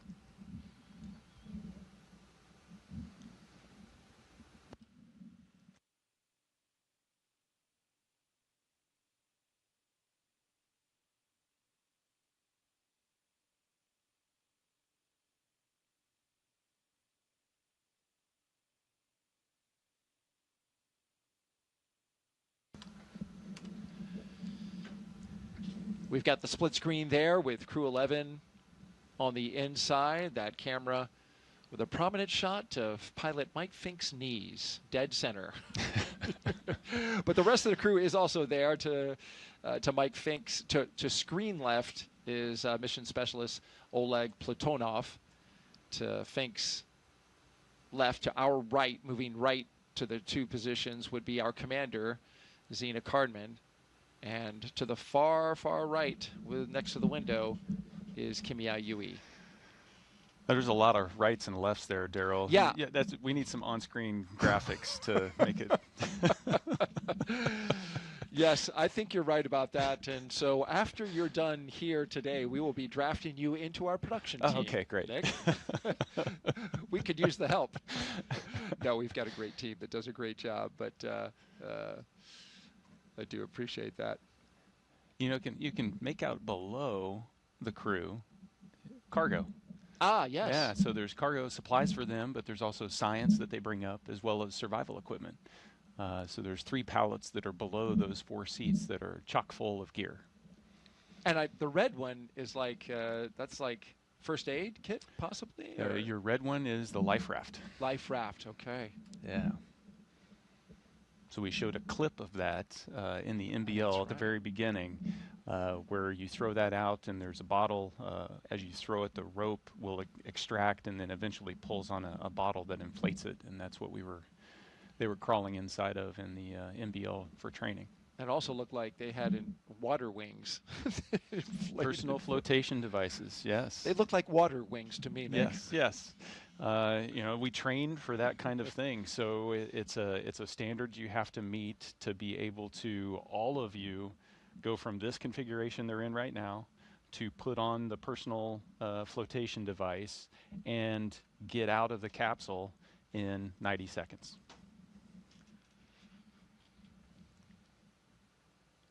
Well, their destination when they launch at 12:09 p.m. Eastern Time is the International Space Station, or ISS.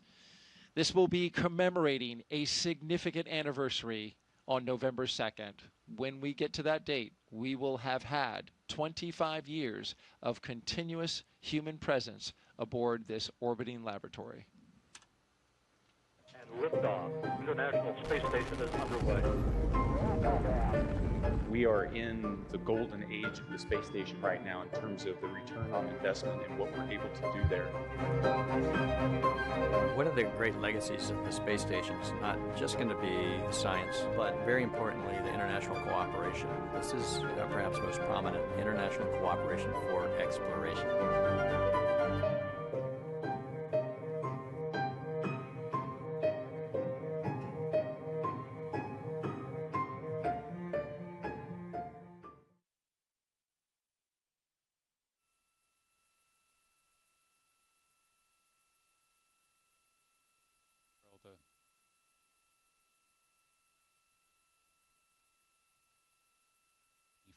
Years, every roughly 6 months or so, a crew doing a rotational mission with a handover, and it's been a thrill to be a part of those rotational missions. To be able to just watch the evolution of science and see how we're learning how to really utilize the laboratory to its full potential.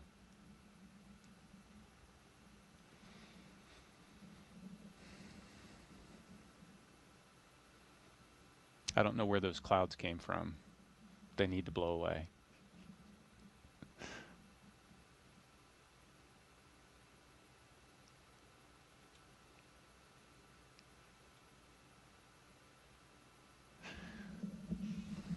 So the crew's sitting in there, T-minus 1 hour and 42 minutes. This is the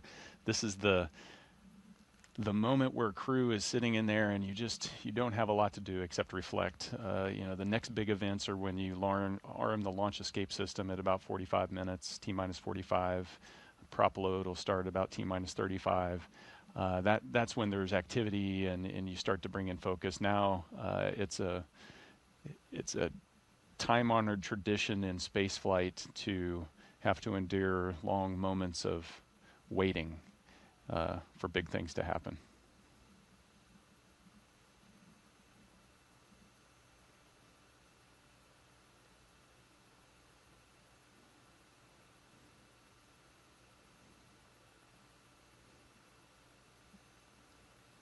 That's a better view. I don't see the clouds.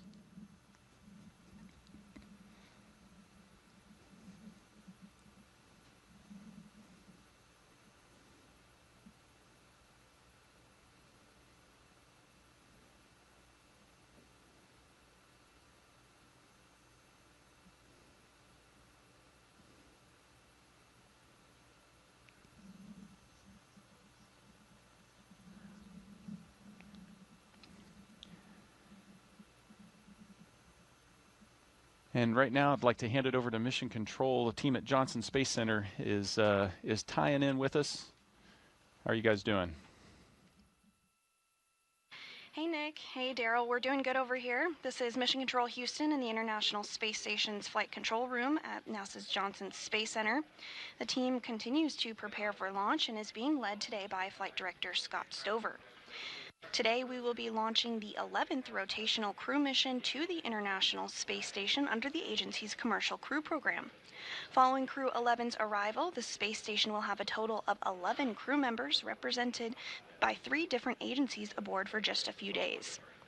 Once on board, Crew 11 will go over a brief handover period and procedures with the off-going Crew 10, including a safety briefing and orientation, and then the new crew will jump right in to help advance scientific knowledge and demonstrate new technologies. After a few days of handover activities, the members of Crew 10 will prepare for their undocking and return to Earth. Direct handovers between crews allow for continuity of the activities and helps to ensure a continuous U.S. presence on the space station, which is about to celebrate 25 years of continuous presence in November. Ahead of Crew 10's return, JAXA astronaut Takuya Onishi will turn over command of the space station to Roscosmos cosmonaut Sergei Ryzhikov. The space station is currently in Expedition 73, and in the fall, NASA astronaut Chris Williams and Roscosmos cosmonaut Sergei Kudzverchkin and Sergei Mikhailov will join the on-orbit crew. Shortly after the departure of the Soyuz MS-27 with NASA astronaut Johnny Kim coming home will mark the commencement of Expedition 74, which will be led by the new commander, Mike Fincke. All of this, of course, coming up after today's launch. We continue with the countdown, and with under 2 hours before launch, we'll send it back over to the Kennedy Space Center. Daryl and Nick?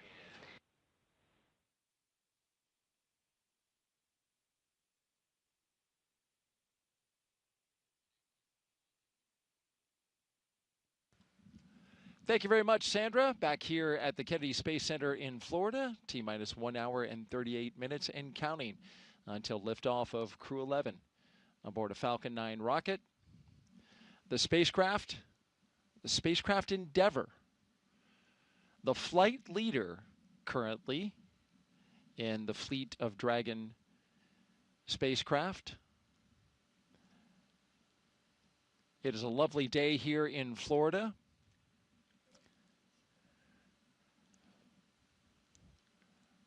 You're looking up in the skies now, and as typical for this time of year, starting to get a little cumulus clouds forming as the cool sea breeze makes its way over land, encountering the warm air here in Florida. Hot and humid air. So we are expecting to get a few cumulus clouds. That was a minor concern for weather. We are still 90% go, but that 10% was for cumulus clouds, and we're starting to see them forming in our shots around the pad. But we're not expecting that to be clumped over top of the pad at T0, so we're still 90% go.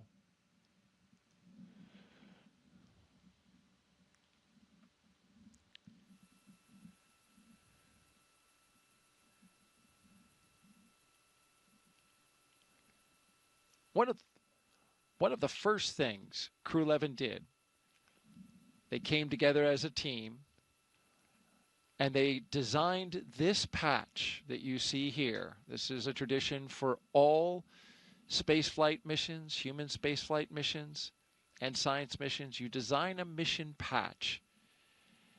And this is the one for Crew 11. The colors of this patch, celebrating the 3 nations they represent.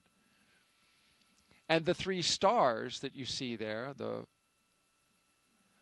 ones with a starburst, they honor their space agencies working together, the 3 of them, NASA, Roscosmos, and JAXA.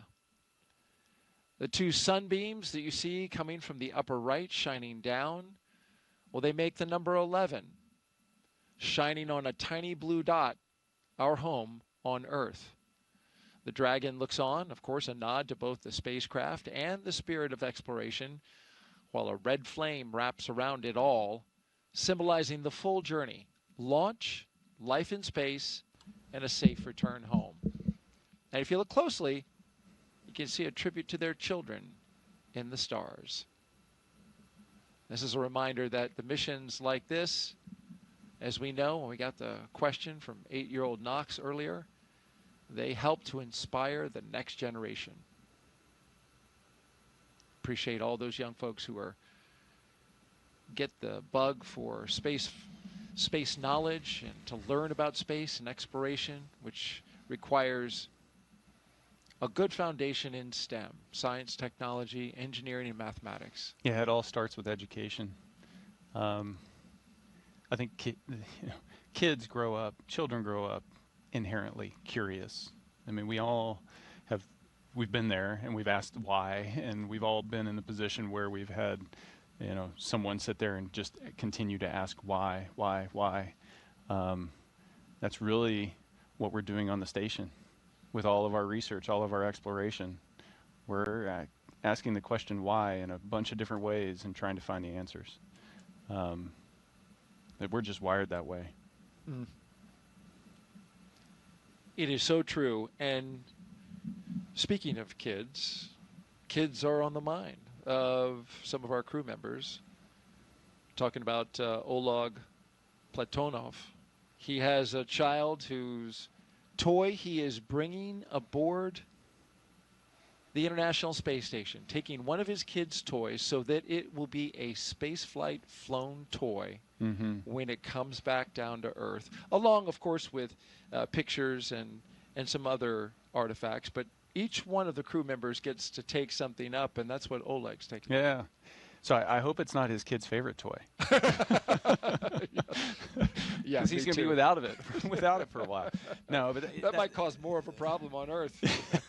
But it's something absolutely that Oleg's child's going to just cherish the rest of his life, and having the opportunity to bring up little things to be able to give as mementos to friends and family is huge. Oleg's fellow mission specialist, Kimiya Yui, well, he's bringing a lot of pictures of family, friends, and colleagues. And one of the pictures he's going to take up, he's going to then give back to the people who gave him the photos. So that's a touching thing. We talked earlier in the show about what Mike Fincke is bringing up. He's bringing up a gamasa from the state of Assam. He, of course, said in a press conference recently, he's been married 25 and a half years. To a wife, his wife of Indian origin, and the gamasa is a silk scarf that carries with it the blessings for his trip to the ISS from her side of the family, and he's taken one not only on this mission, but he's taken that gamasa on all 3 of his previous missions as well. Yeah, good luck charm. I'd stick with it. It's working well for him. That's right. Whatever you took on your first flight, I hope you put somewhere, buried somewhere. No, just kidding. So I use the same 0G indicator on all 3 flights. Did you? Yeah. You're not. You're like, no, I'm not buying any of this luck stuff. You're like, I'm gonna stick with what works. I trust the people behind it. That's a great answer. And then, of course, finally, Zena, our commander, she's of course taking, like the rest, photographs of family and friends. But because of her previous assignment to Crew 9, the mission that you ended up commanding, her stuff went up early. And one of the things that she mentioned that she is taking up and shared with the public was that she has some cards that were written by her late father that she included in Crew 9, but now we're coming up on anniversaries and a certain amount of time that he has not been with her, and she gets to now see those cards again when she arrives at the International Space Station. Yeah, it's truly touching, and it was one of those things. Once Alex and I got to the station, being able to make sure that we got that stuff set aside and ready for her, knowing that she was going to come in trail, and no, it's going to be a special moment for her. That's right. You actually had her stuff put into place. Yeah, packaged it all up. Yep. She may even have a birthday gift up there waiting for her. Who knows? Well. Well. Teaser. What is it? Nice try. Well, it'll be up to her on whether she shares it or not, but we'll stay tuned. We will stay tuned. Yeah, but those things show you that it is a very human endeavor. We're not just launching satellites into space. There's this exploration aspect, but there's this layer of humanity over the top of it that's so important, and all of these little gestures just bring that to light.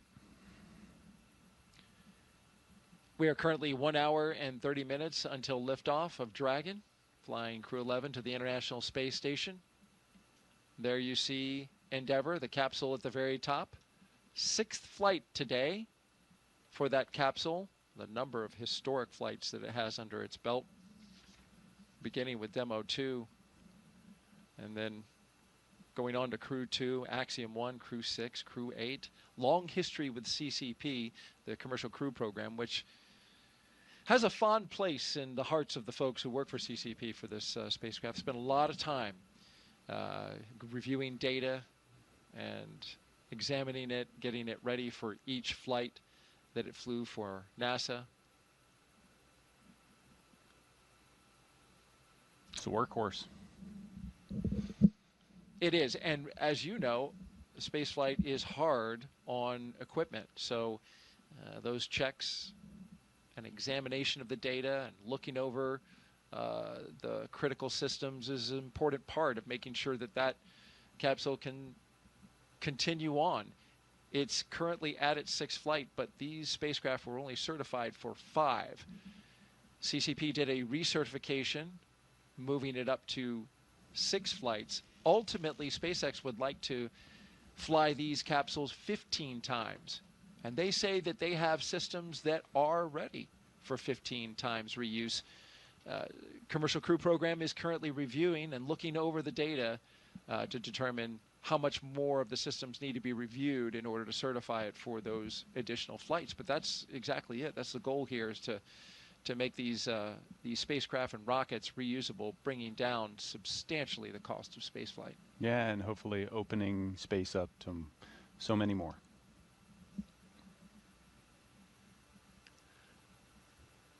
As we wait for the upcoming joiner, less than 20 minutes away from joining our friends with SpaceX, as they will continue on with us in our launch coverage. We'll have everybody up on camera. We'll turn our cameras on. They'll turn theirs on, and we'll get to see everybody from our locations around the United States, both here in Florida and Texas and California. Let's talk a little bit more about the science, in particular what Crew 11 is going to be working on. One of the questions they're facing is, how do you grow vitamins in space, or even use viruses to help fight bacteria on a spacecraft? Well, for the past year and a half, Crew 11 has been training to support cutting-edge research like this aboard the International Space Station. First up, Bionutrients 3. The study is looking at how to make essential vitamins and nutrients in space so astronauts can stay healthy on long missions. They'll be testing samples like yogurt, kefir, and a yeast-based drink to see how well they work in microgravity. Next up is Stem Cell X IP1, which uses space to grow stem cells.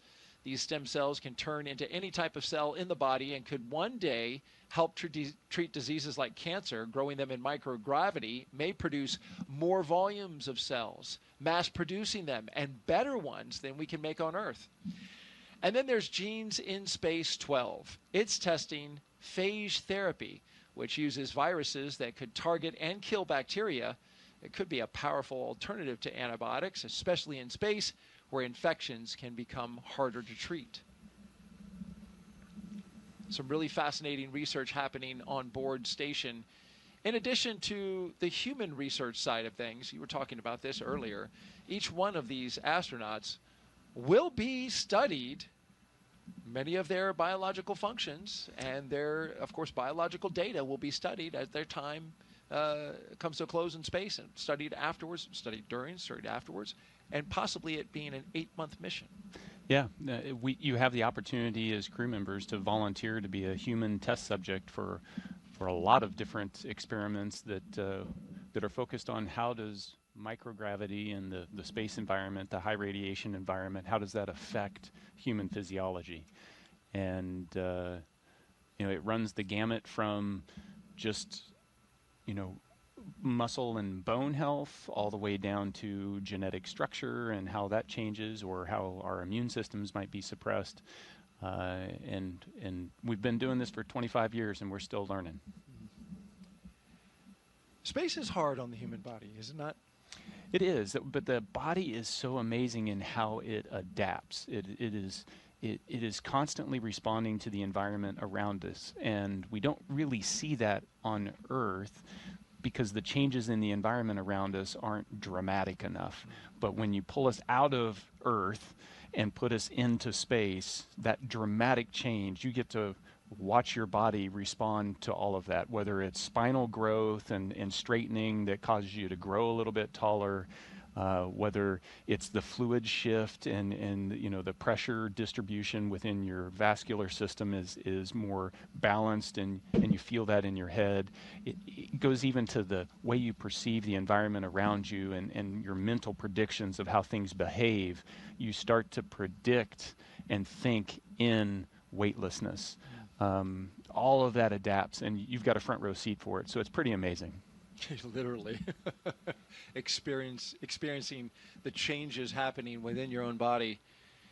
Jessica Muir says she came back and she could actually see better than she did before because of that, the pressure of microgravity exerting differently on her eyeball than it does under you know, being back on the Earth with regular gravity. Yeah, and we're still trying to understand the root source of why those changes in vision happen, why the changes in you know, our eyes occur. I wish I had her problem, because now I'm wearing glasses as a result of that. So you know, it can go both ways. It can cut both ways. Okay. And who knows, Nick, you might have been bound for glasses anyway, no? Well, I mean, everybody is at some point. Right. You just called me old? Is that what happened? It was very subtle. You did catch it, though. Yeah, I did. T-minus 1 hour and 23 minutes. I'm Daryl Nail with NASA Communications, and I'm joined by Nick Hague, NASA astronaut and Brigadier General with the Space Force. We have social questions. Keep them coming. We've had some great ones so far. Just use the hashtag AskNASA and send us those questions on Facebook, X, YouTube, and Twitch. We've got a person who's monitoring our social feeds right now, looking for great questions. And here's one from Joshua R. Collins. Does the whole crew have the same doctor, or does each crew member have their own? Is it their regular personal doctor or a NASA medical team doctor? So each space agency provides a medical team to support their astronauts or cosmonauts. So you'll, for Crew 11 in particular, you're going to have a NASA flight doc team of a surgeon, flight surgeon, primary and deputy, that will support Zena and Mike. And then you're going to have separate medical teams supporting Kimiya, and then a Roscosmos team supporting Oleg. Those, you know, in the NASA, if I look at how NASA supports us with medical, the personal doctor is your flight doctor. And so the person that sees you day to day for the years leading up to your mission is the same person that is supporting you throughout your mission, and then after your mission when you're rehabilitating, and then beyond. And so that flight medicine team is one of those key relationships that you develop once you join the astronaut corps. A flight surgeon for each space agency, and they go with them until they get to the pad, and then they break off. They're there, standing not too far away, just in case they are needed for any reason. But those, exactly as you said, those flight surgeons standing by. Give you a couple upcoming milestones. T-minus 47 minutes. We're going to get an LD brief. That's from the launch director at SpaceX, and we're monitoring weather conditions along the abort corridor. Also keeping an eye on the winds here locally. They picked up a little more than were initially forecast. At T-minus 1 hour, just about 20 minutes from now, the closeout team will depart the pad. That was the team that was getting the crew all ready inside the spacecraft and then sealed up the hatch. They will depart. It'll just be the crew out there on the pad. It'll be them and Dragon Endeavour that you see right there at the top. We've talked a lot about this capsule today.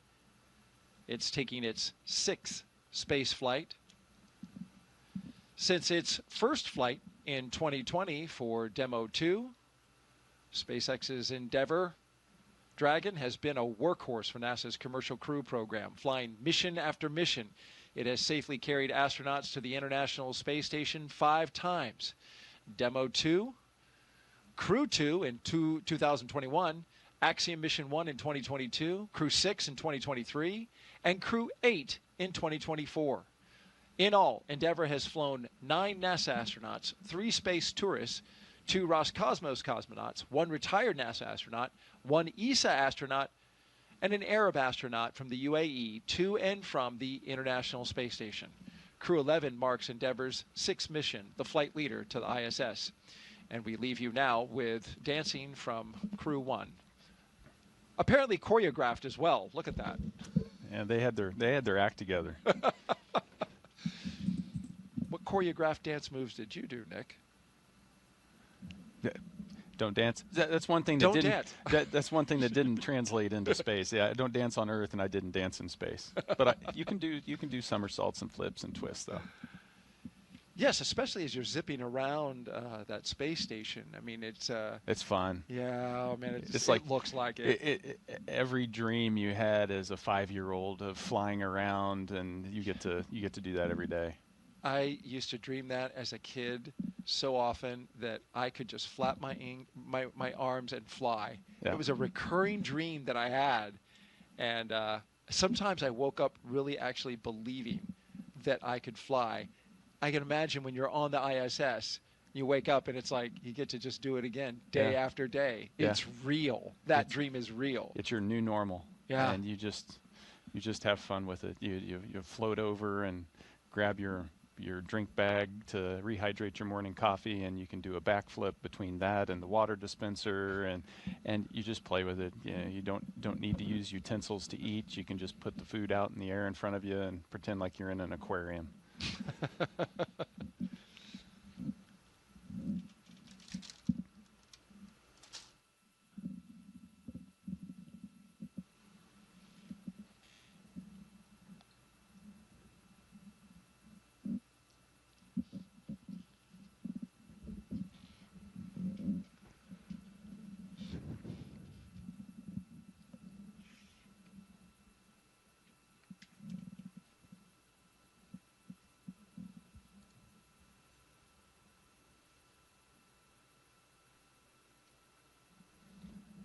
So those flags were hanging dead for a while, but they're blowing again.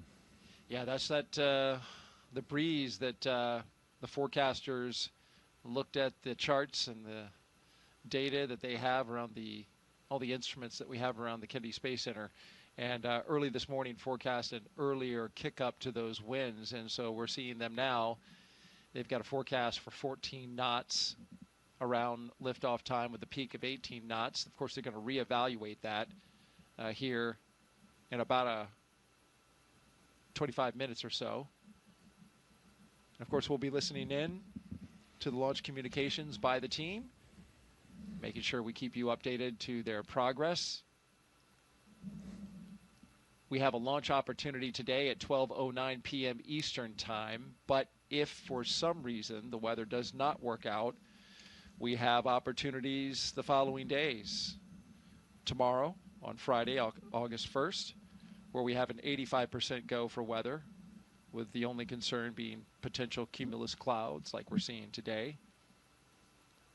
The only thing there is that the ascent corridor goes up in terms of its risk, because there is a trough of disturbed weather coming across the country, and we'll be out into the Atlantic by then. So that is something that they'll have to monitor. That's why today is such a perfect spot, because that is low right now. That potential concern is at a very low state. So fingers crossed that we continue to have green conditions. We're green at the moment, and that's a good sign.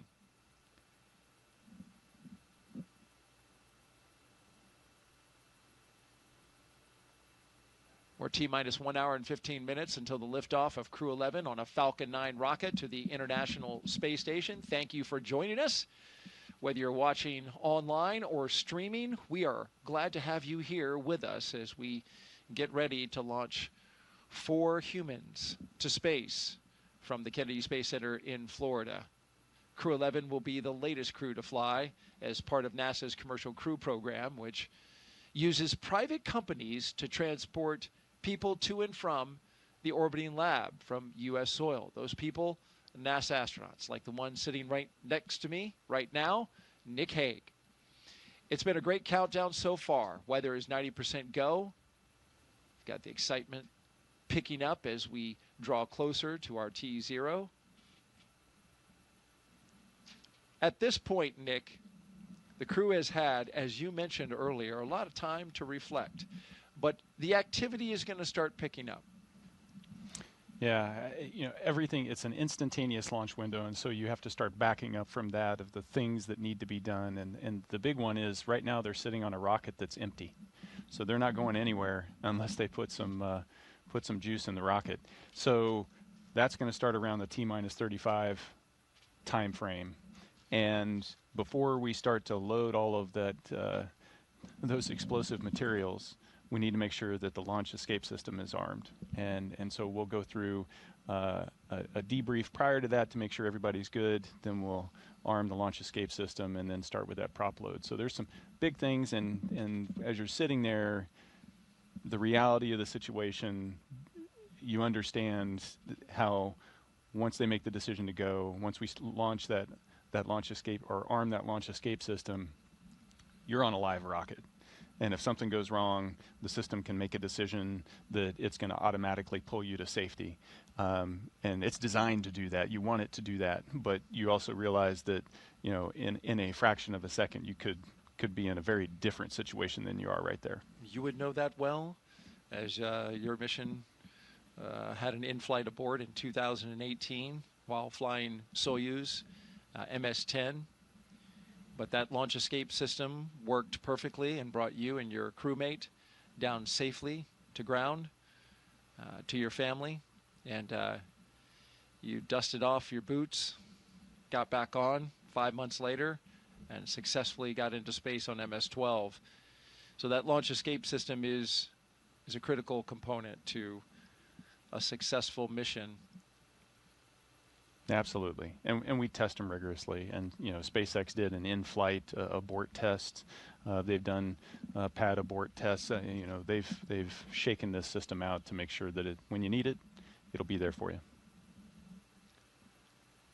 This will be a 38.8-hour transit from the ground here at Kennedy to docking to the International Space Station. So the crew that you see there, I hope they have some audiobooks and some movies. Well, that's a long time. There's an opportunity. There are 2 windows, and there's a heck of a view out there. No doubt. And you know, but they're not going to spend 40 hours strapped into seats like that. After they get into orbit, once the nose cone opens and they're kind of clear of the second stage, the upper stage, they'll be able to unstrap and take those suits off. They'll dry them out and put them away, and then they'll be essentially in short sleeve shirt, pants, and it's a pretty comfortable, spacious place to hang out in.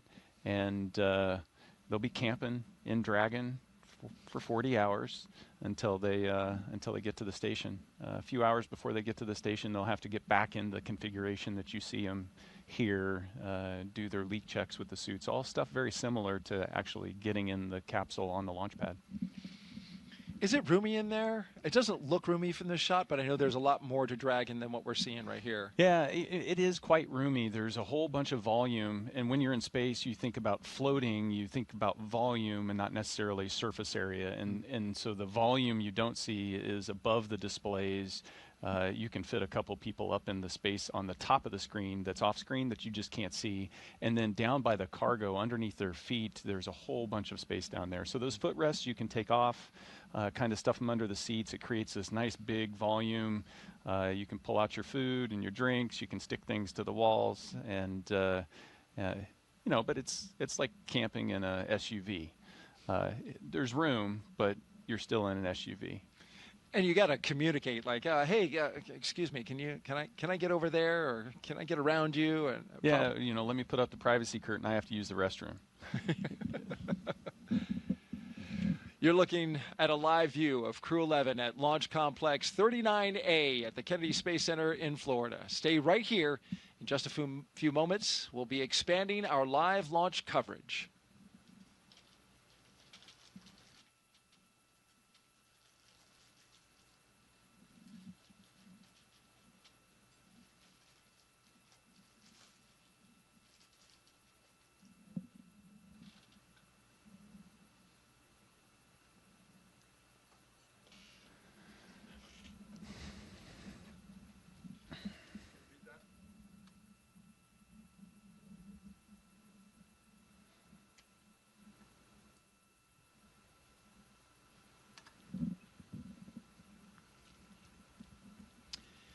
Good morning. You're watching live launch coverage of NASA and SpaceX's 11th rotational flight to the International Space Station. I'm NASA's Daryl Nail, joined once again by NASA astronaut Nick Hague, who's been with us for the past 3 hours. Liftoff is set for 12:09 p.m. Eastern Time from Launch Pad 39A here at the Kennedy Space Center. And before we continue, a quick reminder about Nick's incredible experience in space. General Nick Hague was selected as a NASA astronaut in 2013. His first flight to the space station in 2018 ended in a launch abort following a rocket booster failure on Soyuz MS-10, a dramatic escape that he and his Roscosmos crewmate survived safely. He returned to space in 2019. Here on Soyuz MS-12, spending 203 days on the ISS, and last fall, he commanded NASA's SpaceX Crew 9 mission there, as you see him getting ready to go with cosmonaut Alexander Gorbanov. In total, Nick has logged 373 days in space and completed 4 spacewalks. It's so great to have you here today as you've been sharing your experience, the lessons you learned, your experience in space, and some of the human emotions that every astronaut goes through on a day like today. Yeah, no, Daryl, it's a thrill to be here. I wouldn't want to be anywhere else. We're getting ready to launch 4 humans into space. It is such an amazing thing that is so hard to do, and to be able to witness it and then just be a part of that legacy of doing it over and over again for decades is a thrill. And a great responsibility by all involved. Crew 11 is launching from Pad 39A, and we're now just over an hour away. Once they arrive at the station, they'll join Expedition 7374, and in just 3 days, Crew 10 will return home. This will be what's called a quick 3+2 crew handover. You were Crew 9. You get a little time with the crew that's coming up, and it's important time. It is, because you're living on the space station, so you train for how to work all the systems, but the real living aspect of it is something that you can really only do in microgravity, in that weightlessness, and it really is something that you try to maximize. All right, let's take you through Crew 11's launch day preparations so far this morning. Nick Hague has been with us throughout. After waking up and grabbing a bite to eat, the crew suited up inside the historic crew quarters, a tradition that dates back decades. SpaceX teams helped them into their custom pressure suits, and just like the other crews before them, they gathered around a table for a card game to burn off any lingering bad luck before launch. After that, they followed in the footsteps of every NASA astronaut since Apollo 7 in 1968, walking out to greet a crowd of family, friends, and supporters with a big wave. Then it was into their Teslas for a security-escorted ride out to Launch Pad 39A, a 20-minute journey filled with anticipation as they drove up with their rocket in sight. Once there, they looked up, got a close-up look at the rocket, walked through the crew access arm, and climbed into their spacecraft. And now, there they are at the top of this rocket, inside that Endeavour capsule, and they are awaiting the next big milestones, the fueling of the rocket and the arming of the launch escape system.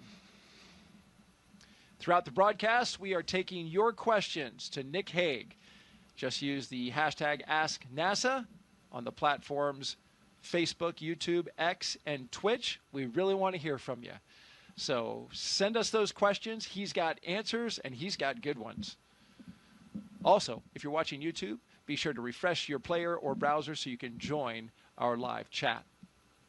At this time, we are expanding our coverage to include our partners at SpaceX. So let's welcome in the SpaceX and NASA commentators joining us live from Hawthorne, California, home to the SpaceX mission team. Welcome aboard. Thanks, Daryl. So excited to be joining you and Nick Hague here and Joseph. I'm Somi Srivastava, a certification engineer here at SpaceX. And I'm Joseph Zakshevsky with NASA Communications. And you're absolutely right. It's a thrill to be here today and exciting to be joining you again from Mission Control here in Hawthorne as we count down to liftoff of Crew 11 just over an hour from now. Crew 11 is our 11th operational mission with SpaceX, flying astronauts for long-duration missions to the International Space Station, and the 12th as a part of NASA's commercial crew program with SpaceX. Crew 11 has 2 first-time flyers on board, as well as a veteran NASA astronaut and a veteran Japan Aerospace Exploration Agency, or JAXA astronaut, making their return to microgravity. The multinational crew also represents 3 different space agencies: NASA, JAXA, and Roscosmos. Today's crew will fly aboard Dragon Endeavour, which was the first operational Dragon to carry crew on board during SpaceX and NASA's Demo 2 mission in 2020 with astronauts Bob and Doug. Endeavour has been pretty busy since then, having also flown NASA's Crew 2 mission, AX-1, and NASA's Crew 6 and Crew 8 missions. This will be the first Dragon to fly 6 times. Overall, for the Dragon fleet, this will be Dragon's 49th visit to the space station and its 19th human spaceflight mission overall, and the 5th Dragon flight just this year. Now, over the last 3+ hours, Crew 11 has been going through all the detailed process of getting ready for their mission, as you've been following along with Nick and Daryl from the Cape to the International Space Station. So let's introduce you to the crew. In the commander's seat is NASA astronaut Zena Cardman, who will be conducting her first spaceflight. She holds a Master of Science in Marine Sciences from the University of North Carolina, Chapel Hill. Cardman has experience with NASA research in the Canadian High Arctic and has supported real-time station operations and lunar surface exploration planning. Now, to the next of Zena is going to be pilot Mike Fincke, a veteran of 3 space flights. Fincke has completed an impressive 9 spacewalks, totaling 48 hours and 37 minutes of the time spent outside the orbiting laboratory. And he's also spent a total of 382 days in space, and Fincke is certified pilot for the Boeing Starliner, as well as SpaceX Crew Dragon, a part of the NASA's commercial crew program, as well as the co-pilot and flight engineer on Soyuz, and a mission specialist on the Space Shuttle, STS-134, that was Space Shuttle Endeavour, and fitting that he flies on Dragon Endeavour today. Serving as a mission specialist, or pardon me, Sonia, serving as a mission specialist is going to be Japan Aerospace and JAXA astronaut Kimiya Yui. Yeah, and today's flight will be Yui's 2nd trip to the space station.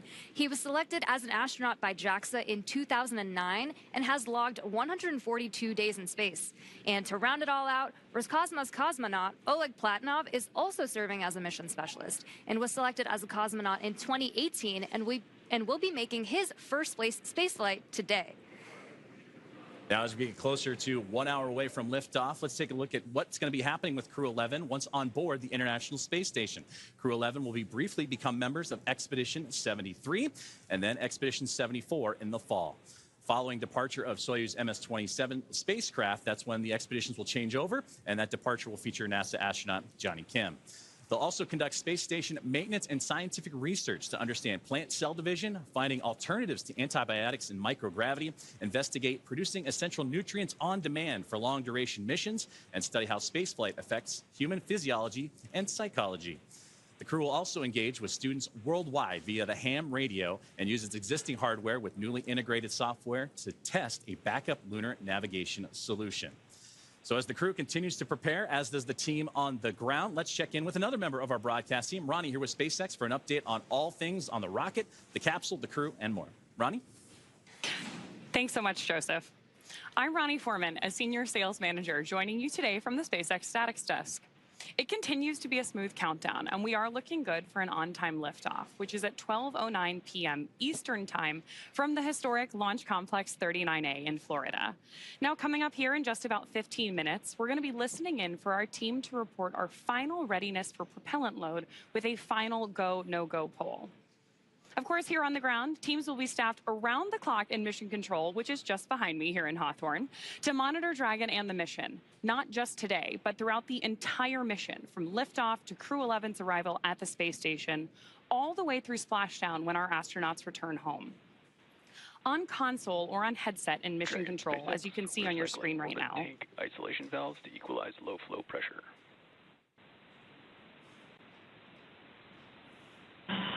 Dragon copy.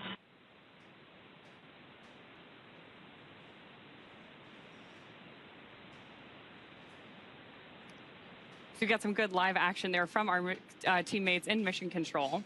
The mission director is the one in charge of the room and tasked with making those real-time decisions that ensure mission success. The person we just heard talking to the astronauts is the crew operations and resource engineer, who we'll refer to as the core throughout the broadcast.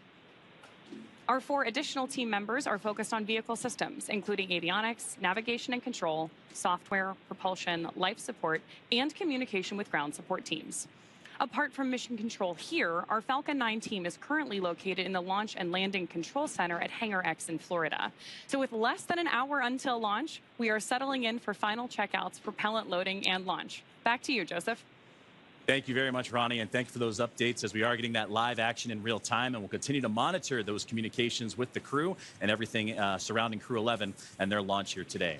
Now, NASA has its own team members at NASA's Mission Control Center in the International Space Station's Flight Control Room, and that's in Houston, Texas, where another teammate of ours for today's broadcast, Sandra Jones, you've heard from her earlier. That's where she's located and has been busy preparing the International Space Station for Dragon's arrival. Now, the team in Houston is currently working through their go, no-go's and looking to confirm that the station is ready to receive Dragon Endeavour and the new crew. Now, following liftoff for the flight today, it's going to take about 39 hours, you've heard, about phasing, so a good stair-step journey to get to the International Space Station, with Dragon flying autonomously the entire way. Docking is targeted for the early morning hours on Saturday, August 2nd at 3 a.m. Eastern at 12 a.m. Pacific time. And just like autopilot on a commercial aircraft, the crew always has the ability to take manual control of the spacecraft if needed. We are now at T-minus 58 minutes and counting down to today's launch. While we wait, let's check in with NASA's Sandra Jones at the Johnson Space Center to see how things are shaping up at Mission Control in Houston. Sandra, how's it going over there? Tracking copy. Go for 4.100 set. We'll go. And welcome back to Mission Control Houston here at the Johnson Space Center in Houston, Texas. We are here in the hub of human spaceflight at NASA. The team here has pulled go for launch in the International Space Station, is ready for the crew to lift off as they begin their journey to the orbiting laboratory. At the time of launch, the space station will be traveling 260 miles over the South Pacific Ocean. In the home stretch of the rendezvous, NASA and SpaceX flight controllers will enter into what we call integrated operations, where both flight control teams will conduct a series of go, no-go polls for Dragon Endeavour's docking to the International Space Station. Rotational missions like Crew 11 help NASA continue to maximize the important research and technology demonstrations made possible only in the International Space Station's unique microgravity environment. The space station is critical for NASA to prepare for future commercial low Earth orbit destinations and to understand and overcome the challenges of long-duration spaceflight necessary for a long-term presence on the Moon and crewed missions deeper into the solar system, including on to Mars. Now, here's a closer look at the mission and what Crew 11 will have to look forward to during their stay aboard the International Space Station.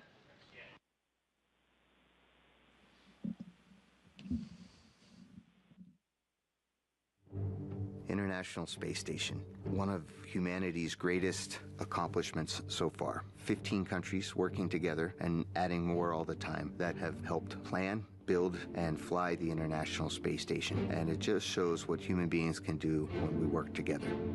As Crew 11, we are about to launch on board a Dragon spacecraft to the International Space Station. We are actually continuing an ISS mission almost a quarter centuries. Right now, crew members are working very hard on the ISS. So we got that result, and actually we do more researches, then pass that information to Crew 12. Конечно, исследования на Международной космической станции, как я считаю, они очень важны, и они являются ключевым звеном в развитии технологии, науки и всей цивилизации. И все самое лучшее из космоса всегда приходит рано или поздно на Землю в виде новых открытий, новых приборов, возможностей и технологий.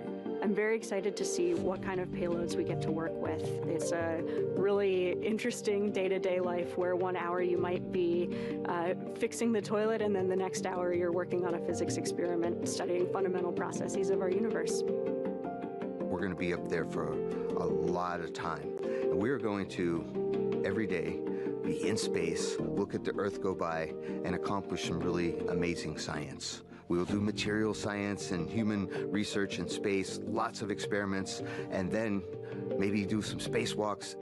It's a really fun crew to be on. We're going to enjoy every moment, and we're going to help each other to be successful and accomplish our mission. So we have various kinds of difficult training together. For example, emergency training in Building 9 or emergency training in SpaceX. This kind of training actually made our bond stronger. Наш экипаж Crew-11 – это экипаж, который состоит из высокопрофессионально подготовленных людей. И мне нравится этот экипаж. In some ways, my only expectation for the mission is to fly and return home safely and still friends when we get back. There are so many things to play around with, to study, to explore, and I'm really open to every possibility, ways to engage with the International Space Station. We all came from other crews. Kimiya Yui, San, and I both came from Starliner 1. Oleg was on a Soyuz mission before this, and Zena, of course, was on Crew 9. But we all came together with our previous experience, melded into a really fun team, ready to go fly to our International Space Station.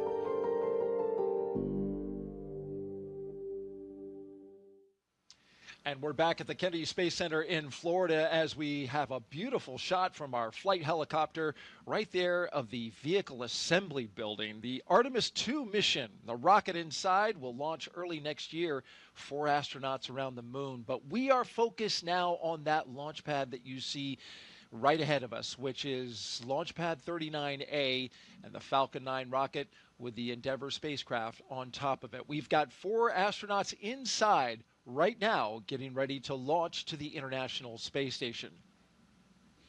And we've got Nick Hague, NASA astronaut, with us, co-hosting our launch broadcast today. And Nick, we have questions for you that have been coming in from social. Would you like to take a few more? I'd love to take a few. Been doing a great job so far, so let's put that next question up on the screen. This is coming in from #AskNASA. During CRS missions, these are cargo resupply missions with Dragon, I noticed that most of the time there is cargo in the trunk, but I never see any of the trunk during crew missions. Why is that? Yeah, the crew missions fly up with an empty trunk, and that's really a mass constraint so that we can get those people up there. People require a lot of clothing, they require a lot of food, and all of those supplies have to get on, and so that comes at the expense of something in the trunk. Great answer. T-minus 51 minutes and counting, and now we're counting down to the moments before we arm the launch escape system and start fueling the rocket. But before we do that, let's send it over to NASA's Tony Jaramillo, who is standing by live at one of the best viewing locations here at the Kennedy Space Center. She's joined by NASA's Acting Administrator, Secretary Sean Duffy. Tony? Hey, thanks, Daryl. That's right. This is one of the best viewing locations where our guests have an amazing view of the rocket at the launch pad off to my left here. And joining me is Secretary Sean Duffy, NASA's Acting Administrator. Secretary Duffy, did you have a chance to speak to the crew before they headed out to the launch pad? I did. I was behind the glass yesterday with them. Again, I would tell you they're right out of central casting. So smart, so personable. Especially Mike, who actually flew on the shuttle missions. But this is Zena's first trip into space. So yeah, I got to talk to them. And again, they seemed a little nervous, but really, really excited. And today is the big day. I think they're just waiting for the launch and getting to the space station. Absolutely. We're all getting ready for that launch. As you get ready for your first launch as administrator, what would you like to say to the NASA and space community that continue to help pave the way to the stars? So listen, I think the team has been so impressive at NASA, but also our corporate partners, again, SpaceX, Blue Origin, Boeing, that are building the vehicles that get us into space. And again, when we go to the space station, critically important, but what we learn on these missions is what's going to get us to the moon, and then from the moon to Mars, which is, I think, the direction that NASA has to be. We are space exploration.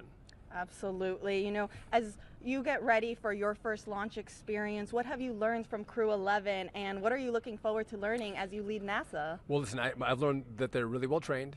I'm coming from DOT. The safety components that go into making sure these launches happen and happen safely is really, really impressive. The checks, double checks, triple checks. But moving forward, listen, I'm looking forward to Artemis. So a lot of people don't know Artemis, right? We're going to the moon. We're going back. And in America's 250th birthday, Artemis 2 is going to launch. We are going to go around the moon and back. We're not going to land in that one. But then Artemis 3, we're going back to the moon. We're going to land. We're going to stay for 6 days. The longest time before that was 3 days. And then from there, we're going to start deploying all of the assets we need to build our base. And we're going to stay on the moon. We're not planting our flag and leaving. We're going to stay, learn, and then go to Mars. Again, there's critical real estate on the moon. We want to claim that real estate for ourselves and our partners, which is going to be critical to be successful in that mission. Absolutely. A lot of exciting missions coming ahead. I mean, you just mentioned one. I guess what should be that next exciting mission that the public can look forward to? Well, I think it's going to be Artemis 2, right? Again, going back to the moon. And again, sometimes you might think we already did that, right? We did that in the Apollo program. But what's happening with technology to get us there? It's revolutionary. And what I love is sometimes people go like, well, what does this mean for us on Earth? Why are we doing this? Well, there's the exploration point of being an American, and that's what we do. We explore. We were pioneers. But also what happens with our scientists, our engineers, the machinists, the welders, the jobs that are created, and the quality and innovation in rockets that are happening in America, and the time frame in which we can produce them is amazing. And we have great competition. Obviously, this is a SpaceX. So over here, it's a SpaceX rocket, which they have been remarkable. But again, we have our other players who are chomping at the bit, and they're great partners. And again, we want to have a vibrant private sector business that partners with NASA as we accomplish these missions. Absolutely, and we are very much looking forward to Artemis 2. Secretary Duffy, thank you so much for joining us. Now we'll send it back to our team in Hawthorne.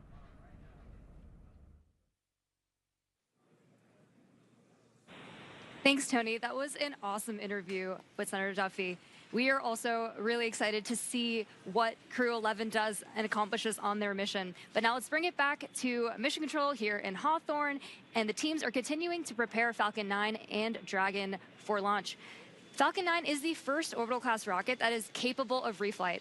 Together, Falcon 9 and Falcon Heavy have completed more than 519 launches and over 448 reflights. Incredibly impressive. And today, the booster that Crew 11 will be using is going to attempt to land at Landing Zone 1, which is just down the coast from NASA's Kennedy Space Center in Florida. This will be the third flight of this particular first-stage booster after supporting a Starlink mission earlier and recently Axiom Mission 4. That was the successful fourth private astronaut mission to the International Space Station. Rapid reusability drastically reduces launch costs, and it's the key innovation that is making space more accessible for the entire space industry as a whole. While this young booster is on its third trip to space, we are working towards qualifying our fleet of Falcon boosters and fairings to support up to 40 missions each. For those of you following along, we're currently at 29 flights of a single Falcon booster, which is absolutely wild. Increasing Falcon's flight count provides valuable information and data on repeated reuse, which is a super critical element in making life multiplanetary. This same spirit of continuous iteration and innovation does not stop with Falcon 9. NASA awarded SpaceX a contract to develop the US deorbit vehicle, a modified Dragon designed to guide the space station through a controlled re-entry into Earth's atmosphere. And when the time comes and the International Space Station reaches its end of operational life, which, trust me, it still has a lot of life to give right now, Dragon will help achieve that safety orbit.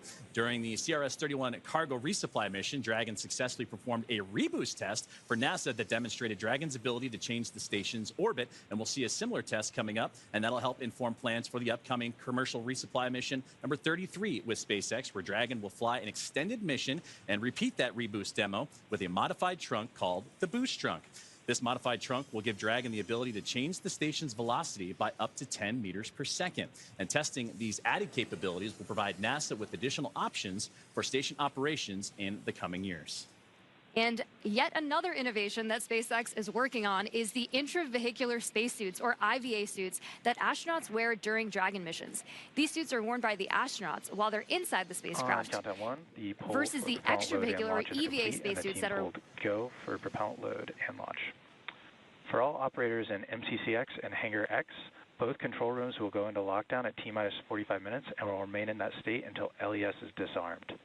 All operators are to remain at their console and maintain a sterile cockpit until MD confirms successful disarming of the launch escape system following orbit insertion or propellant offload in the event of a scrub. For non-urgent no-go conditions, brief the CE or LD and they will approve aborting the count. For urgent issues affecting the safety of the operation, operators shall call hold on the countdown net. Launch control will abort the launch auto sequence immediately and proceed into launch abort.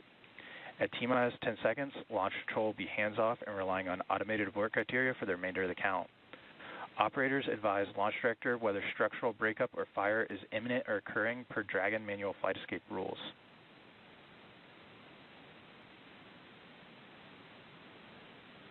Launch control, you may proceed with arming the crew arm for movement.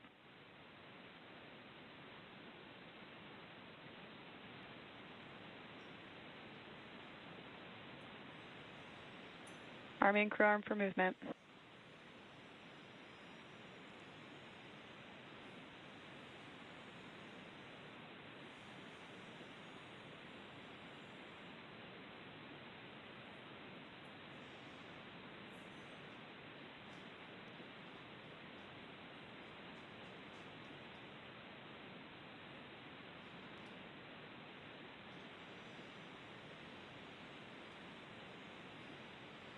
Crew access arm retraction started.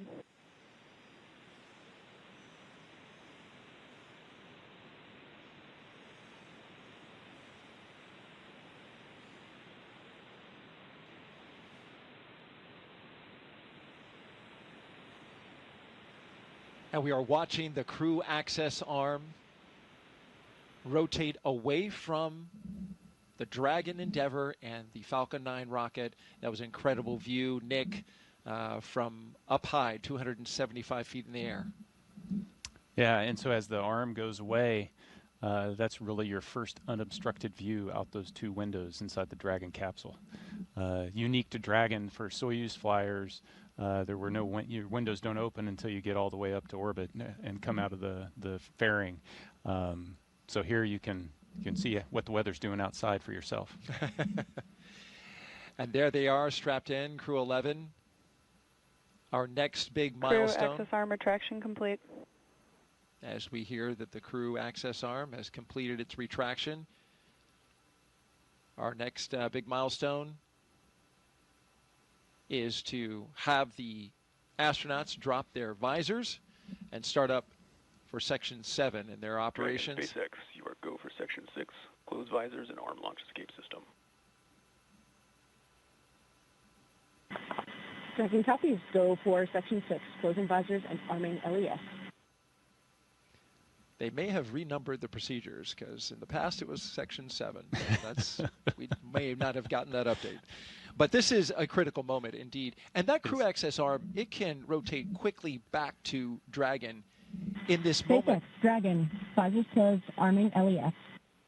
In this moment, in between, before they have the launch escape system fully armed. Right? Indeed. So the commands that are available to Zena and Mike at the displays, she's arming the launch escape system now. As that's armed, there's also a button that's going to show up that'll allow them to do an emergency egress, which will command that arm to swing over rather rapidly. And by the time you're out of your seat and ready to open the side hatch, the arm's in place so that you can get to the escape tower. From the escape tower, of course, they would zip line down to safety, to waiting vehicles, and then exit the launch escape system is verified armed. The blast danger area. Now we have the launch escape system armed. This is a critically important system, Nick, that you actually had to use Dragon copy. on one of your missions, MS-10, back in 2018, that saved your life and the life of your fellow crew member? It's part of spaceflight today. What does it provide for this crew in this moment? Yeah, in this moment, it's its safety net. So the launch escape system is constantly trying to determine, is everything going okay? And it does that with looking at a bunch of different parameters. But as long as those stay within bounds, it doesn't do anything. But if something changes, or if there is a handle that the crew can initiate the launch escape, if that's activated, then this is going to separate them from that rocket and get them to a safe distance. And it's from the point right now on the pad all the way until they're in orbit. They've got continual safety net there to protect them. That capsule can get up in a hurry, too, as you were mentioning with these abort systems. They got to move quickly, going 436 miles per hour. In a matter of 7.5 seconds, the Dragon can do that when it fires up its Super Draco engines if it were needing to get away from the pad in a hurry. Yeah, absolutely. We're about to load the rocket full of fuel and oxidizer. And so if that energy is released, you need to be as far away from it as you can be. And so that escape system is designed to get them away in a heartbeat. As long as everything continues nominally, it's our hope that that system will not be needed today. As we march towards loading those propellants Nick was talking about, that begins at T-minus 35 minutes and counting. Another big moment when they start flowing RP-1, Rocket Propellant 1, which is a refined form of kerosene, similar to jet fuel, as well as that oxidizer that together produce that 1.8 million pounds of thrust to lift that rocket and the crew into space. Yeah, it's definitely an important moment, but it's also an exhilarating moment, because this is when you start to hear the rocket come alive. The pumps and the fluid moving and the vibrations, and it's, Dragon starts to have a personality, if you will. You can hear those sounds, right? Valves moving and clicking. You feel it, yeah. You hear it, you feel it. T-minus 37 minutes and counting until liftoff. We're just 2 minutes away from beginning to load propellant into the Falcon 9 rocket.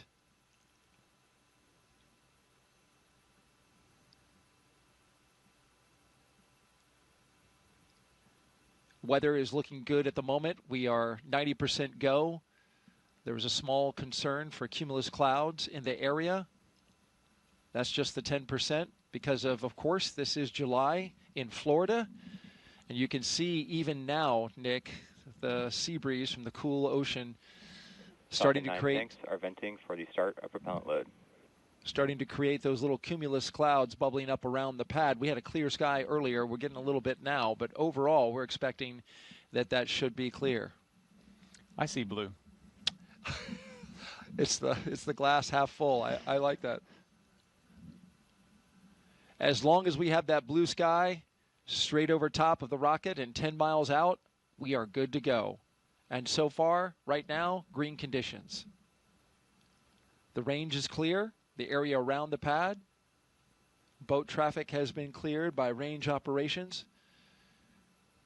Our partners at the United States Space Force, Cape Canaveral Space Force Station, where Nick, of course, you in the Space Force, a brigadier general, have cleared the range. They are currently monitoring it, making sure that no one can get into the path of the rocket from down on the ground or in the ocean, for the reason that if anything were to happen and any equipment or any spacecraft parts were to come down on them, you wouldn't want to pose a risk to those below.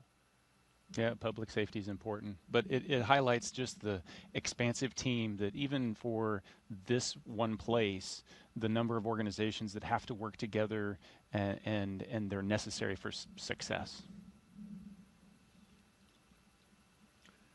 Our 4-person crew, 2 NASA astronauts, 1 JAXA astronaut, and a Roscosmos cosmonaut seated in launch position.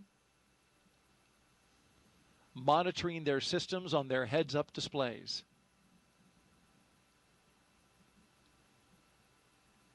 In the foreground on the right, that is a launch tower for Starship, the vehicle that SpaceX is currently testing and developing for use, among other things, in the human landing system for NASA.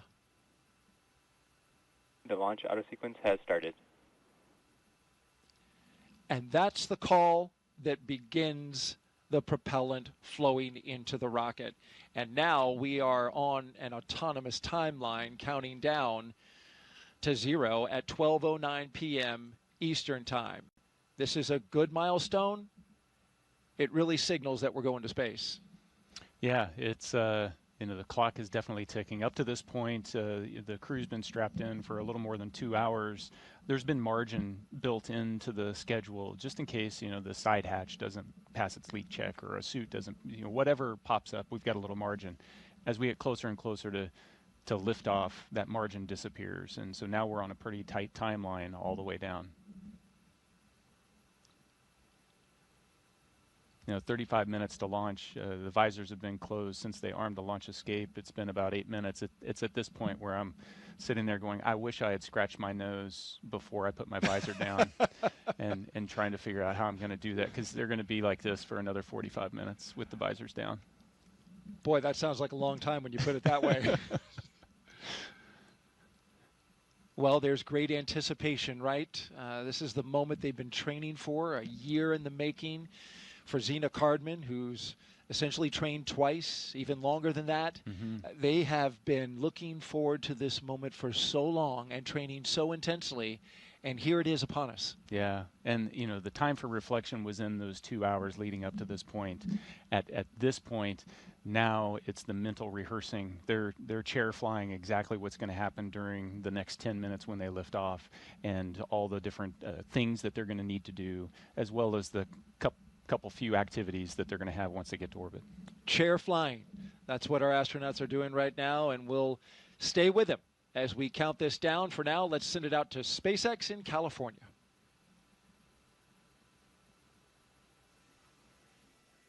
As Daryl mentioned, propellant loading of both RP-1 and liquid oxygen began at T-minus 35 minutes, right on schedule. And weather is our main watch item right now. But I am hearing from our vehicle teams that everything looks good for both Falcon 9 and Dragon.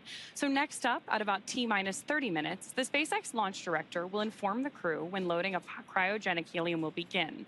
First on stage 1 and then on stage 2 about 4 minutes later. Stage 2 RP-1 loading should wrap up at about T-minus 20 minutes and 30 seconds. Then, as we approach T-minus 16 minutes and 30 seconds, we should hear a call out that Stage 2 liquid oxygen loading has begun. So with all of those consumables being loaded onto the rocket, if we have to call a hold for any reason at this point, like potentially due to weather, we would have to stand down and target our backup launch opportunity, which is tomorrow, Friday, August 1st, at 11:43 a.m. Eastern Time. That's because we have an instantaneous launch window today. So let's take a minute to do a little orbital mechanics 101. An instantaneous launch window means that we need to launch at exactly the right time, and that's driven by our planned rendezvous point, which is the location where Dragon and Station meet in space. Right now, the International Space Station is orbiting the Earth at more than 17,000 miles per hour, and Dragon needs to catch up to it. That means we have to deliver Dragon to the correct orbit. We do that by timing its trajectory relative to the orbiting laboratory so that they're both in the same place in space at the same time. A precise liftoff time is crucial for hitting that rendezvous point. Now, again, that means that at this point, if we hear a hold called, we'll be standing down and likely targeting that backup launch opportunity tomorrow. For now, though, we're going to go ahead and hand it back to Soumya and Joseph to talk to us about West Coast recovery. Soumya? Thanks for walking us through that, Ronnie. We are now at T-minus 31 minutes and counting, getting closer and closer to getting our Crew 11 astronauts into space. Once their mission is complete and it's time for our crew to splash down back on planet Earth, they'll be heading to one of several targeted sites supported by SpaceX. Until recently, Dragon recoveries primarily occurred off of the coast of Florida. This year, SpaceX moved Dragon recovery operations off the coast of California to allow Dragon to complete its deorbit before safely jettisoning the trunk over the Pacific Ocean. When they return, Crew 10 will be SpaceX's third crew mission to splash down in one of the new locations. From 2 was the first back in April this year, followed by Axiom 4 in July. The new splashdown locations are near LA, Oceanside, and San Diego. The recovery vessel, Shannon, will be stationed in Long Beach to support the new West Coast splashdown operations. Spreading these supported sites across multiple locations helps to maximize the return opportunities, lowering the chance we'll have to wave off due to bad weather. And when the spacecraft re-enters, those in the immediate area may hear a brief double clap of a thunder-like sound known as a sonic boom.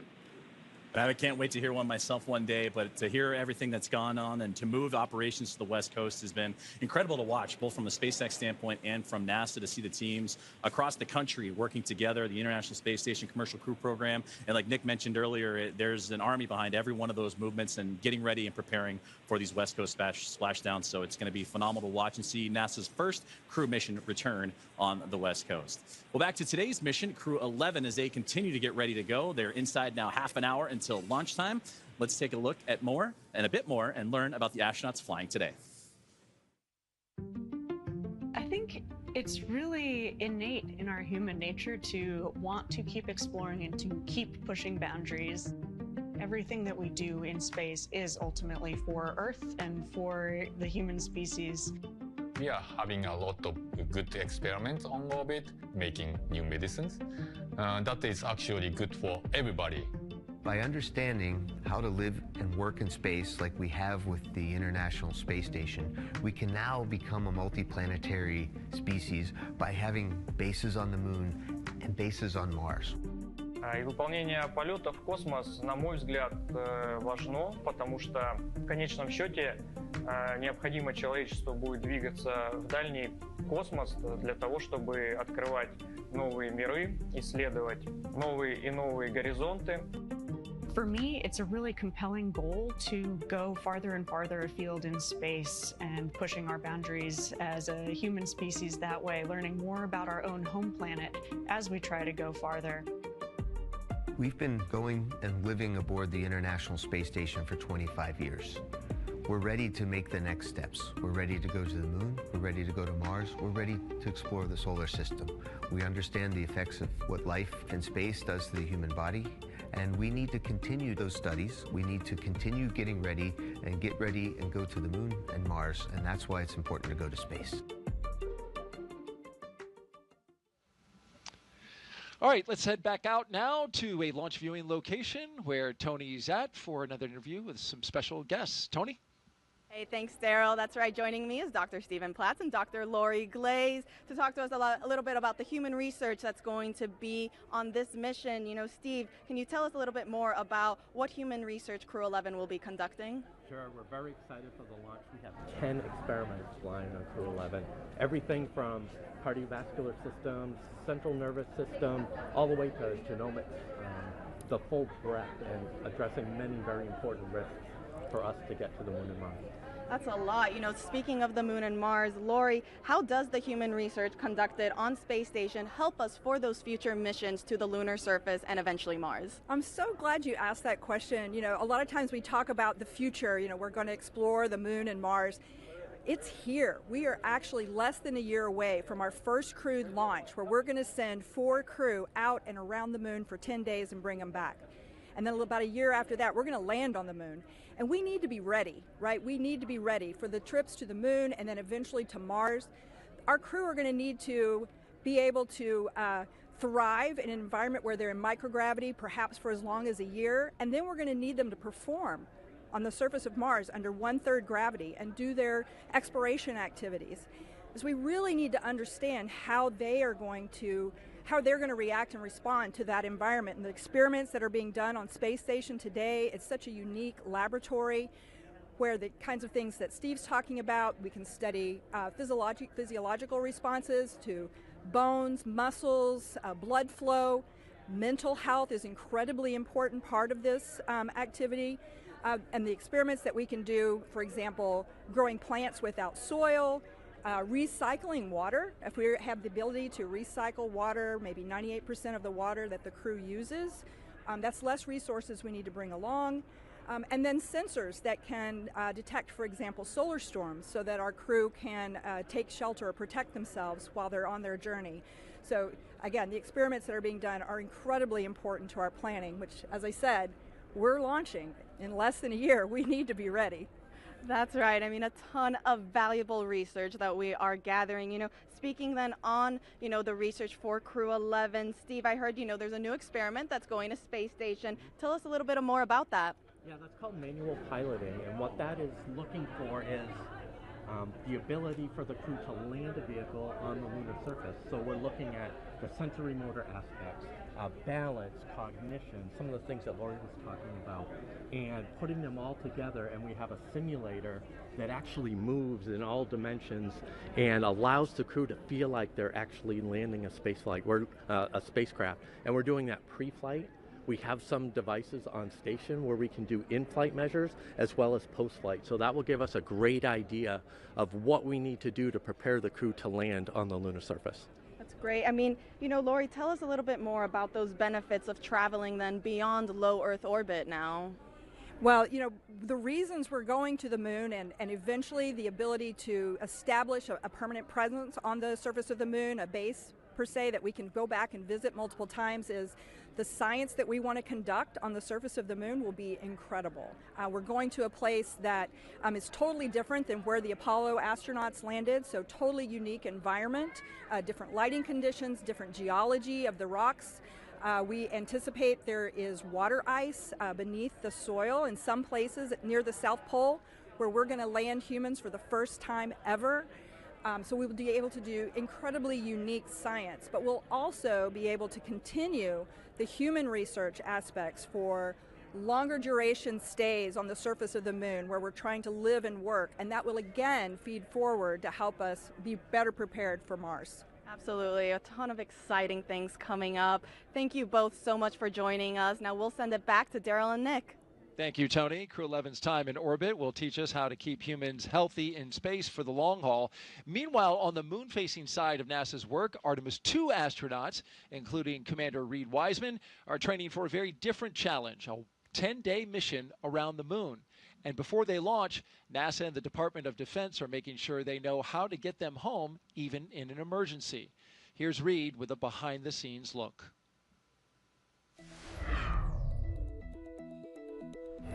Hi, I'm NASA astronaut Reed Wiseman, commander of Artemis II. I'm here at the Kennedy Space Center in Florida, and as you can see, work is well underway for our next mission to the moon, both on land and off the coast. Back in June, teams with NASA and the Department of Defense used an area of open water off KSC to rehearse procedures for a possible rescue after an ascent abort from the SLS rocket. Instead of using astronauts, they used a set of test mannequins staged inside the crew module test article, a full-scale mock-up of the Orion spacecraft. You can see pararescuers jumped from a plane into the water with their specialized equipment, then approached the spacecraft, opened the capsule, and transported the mannequins to the helicopter safely for medical care. This was one of 2 emergency procedures they rehearsed should they need to rescue me, Victor, Christina, and Jeremy during an abort scenario. And back here on land, now that the upper stage integration is complete inside the vehicle assembly building, teams with NASA's Exploration Ground Systems have been running SLS integrated testing, where they powered up both the core stage and boosters for the first time in preparation for our 10-day journey around the moon. That's a look at your Artemis Moon Minute.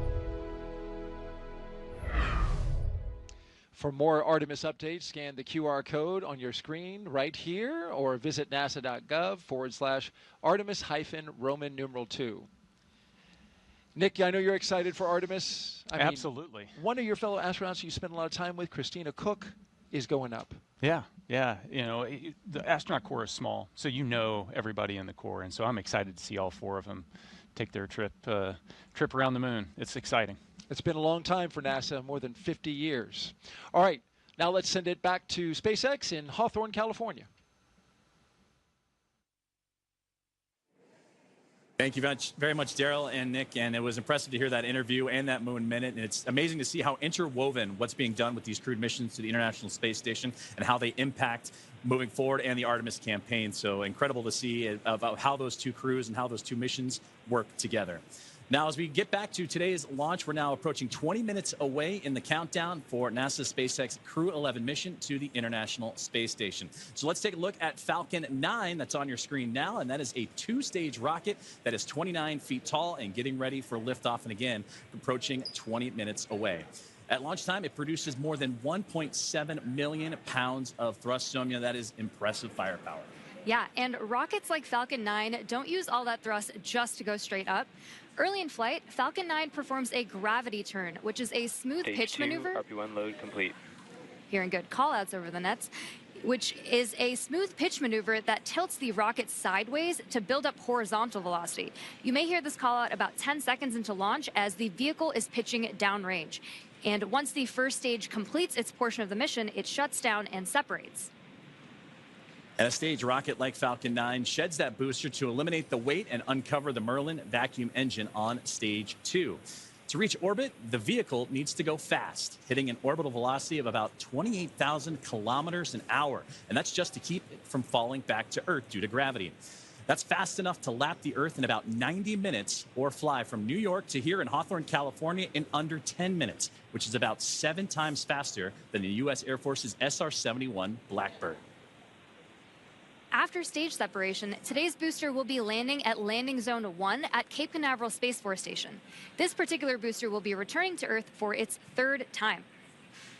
The second stage takes over from there, powered by a single Merlin vacuum engine, also known as the MVAC.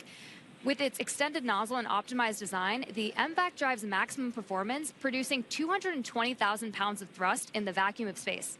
On today's mission, we'll light that engine 4 times before deploying the final payload into orbit. Now, so much of what makes Falcon 9 remarkable happens in flight. SpaceX for countdown check-in brief.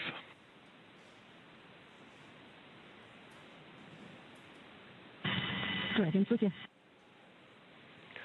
Okay, Zena, we have healthy Dragon, healthy Falcon 9, just like last time, so prop load is proceeding nominally. We do have one watch item that has popped up. There is a pop-up storm cell that is just to the north of the pad. Currently not violating any LCCs, but we are monitoring this particularly closely as it's moving offshore. We'll let you know if it starts trending towards blocking launch today, but again, not expecting that at this time. Dragon copies all. We've got a healthy Dragon, healthy Falcon. We're proceeding towards launch. Only watch item is a storm cell that is north of the pad moving offshore. We'll continue monitoring, but otherwise looking great. That's a good readback. And great communications there from the team here at SpaceX on the ground in Hawthorne, monitoring. What we've been keeping an eye on throughout the broadcast here today is that weather popping up, but everything else looks strong and healthy. The Falcon 9, the capsule itself, and the crew, they're still ready to roll as we're now about 17 minutes away from the launch. Now, talking back to Falcon 9, and what remarkable happens is what happens in flight. It's the first stage, landing itself on land or on a drone ship in the middle of the ocean, the fairings that can parachute back, all ready for another flight to space. Every part of Falcon 9 is a part of a larger design that comes together to do one thing, and that's escape Earth's gravity. And getting to space is the first step to building our multi-planetary future. At the top of Falcon 9 today, the crew is sitting inside Dragon Endeavour. Dragon has played a significant role in advancing our future in space by safely transporting crew to and from the International Space Station. There are currently 5 Dragon spacecraft supporting human spaceflight missions: Endeavour, Resilience, Endurance, Freedom, and our 5th and final Dragon, Grace, which just launched the Axiom 4 mission last month.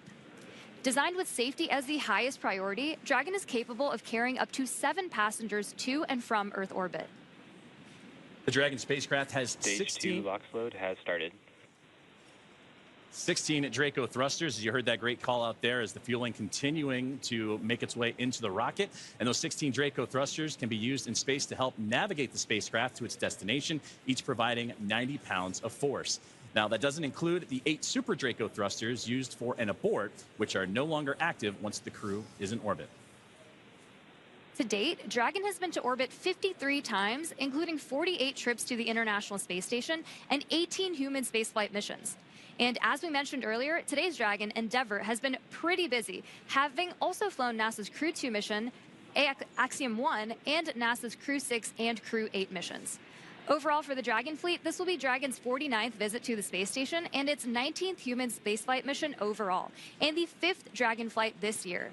Dragon is the first private spacecraft to take humans to the orbiting lab, having flown 300,000 pounds of cargo and more than 1,000 experiments to space, as well as 70 crew members representing 20 countries.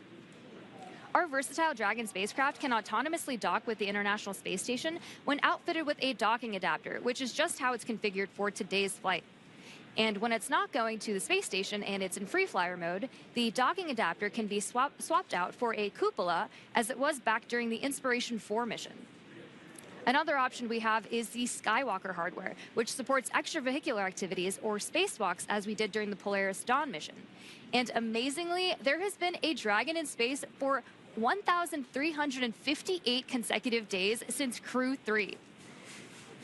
Now, with T-0 coming up in about 14 minutes or so, our teams are continuing to do a series of system checks to ensure Dragon and the Falcon 9 are ready, with fueling continuing to get underway. And again, we're monitoring that weather that the teams here at SpaceX are keeping an eye on and have been relaying up to the crew. So let's check in with Ronnie with the latest.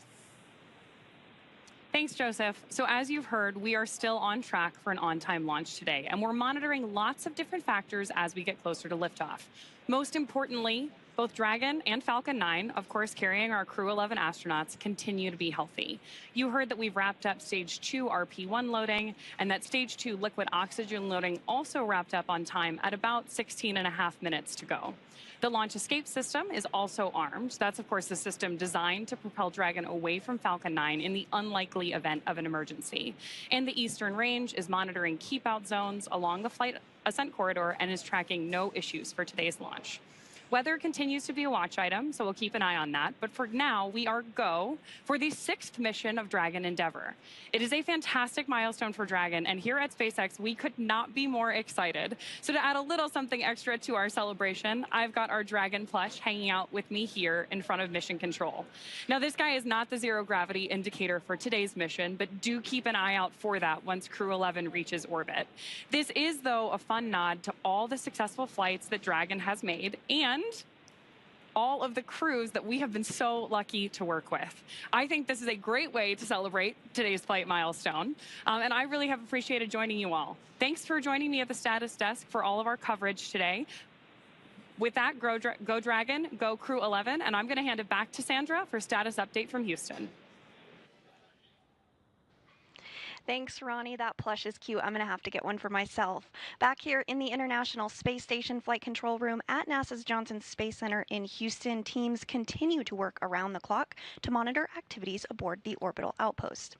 Leading the team inside the room today is NASA Flight Director Scott Stover. The team in Mission Control and the team in Hawthorne, as well as the astronauts aboard the International Space Station, will track the autonomous docking of Dragon Endeavour when they enter into joint operations. This will happen when the spacecraft enters the approach ellipsoid, which is the invisible boundary stretching 4 by 2 by 2 kilometers that helps us monitor all arriving and departing spacecraft. It's essentially the neighborhood of the International Space Station. Once docked, crew members in both Dragon and aboard the International Space Station will perform a series of leak checks, and then will work to open the spacecraft's hatch for Crew 11 to float into the space station and begin their stay. We anticipate that the hatch will be opened about an hour and a half after docking occurs. When they enter the orbital outpost, crew will be greeted by the rest of the Expedition 73 crew and will come together for opening remarks. But for now, that's going to be all from us here in Mission Control for today, as the anticipation continues to build for launch in less than 20 minutes from now. So how's it looking on the Space Coast, Daryl? Well, we've got a mix in the weather. There's some clouds that are building, but so far still looking good, okay, for launch. It's a watch item at the moment, and so we're keeping our eyes to the skies. Also, this is a first for our broadcast team right here. An astronaut who once sat right here where Nick is sitting as a commentator is now minutes from flying to space. Zena Cardman was once in this very seat, the one that Nick Hague is sitting in now, less than a year ago. She was supporting Nick as he launched with Crew 9. She was originally set to command that mission, but when Crew 9 had the shift and had the change up of assignments, she had to step back to help get the team off the ground. And here's what she said, Nick, after watching you and your crew go into space. Every crewed launch that I have ever watched has really brought me a lot of emotion. This one today was especially unique. I think it was hard not to watch that rocket lift off without thinking, that's my rocket and that's my crew. But I also know that I'm not the only person who can think that. Of course, we have Stephanie Wilson here today, but I mean, there are many, many people who made this mission happen, and there are people on orbit who will be taking this capsule home. And it makes me very proud to know that I am one of many people who can say, that's my crew, that's my rocket. Makes me really proud, makes me feel very connected to this mission that we all get to take part of. Go Crew 9. An emotion-filled Zena Cardman in that moment, and she is going to give us some words any moment now. Dragon SpaceX, confirm crew displays are configured for launch. Your thoughts on hearing that after you launched? SpaceX Dragon displays are configured for launch. It is our honor, our privilege, and our choice to take part in something much greater than any individual, but it's the individuals who make this endeavor great. To each of you at SpaceX and NASA, to our partners at JAXA and Roscosmos, to family, friends, and mentors, you fly with us today. Arigato gozaimashita. Spasibo большое. Thank you. With gratitude and focus, Crew 11 is ready.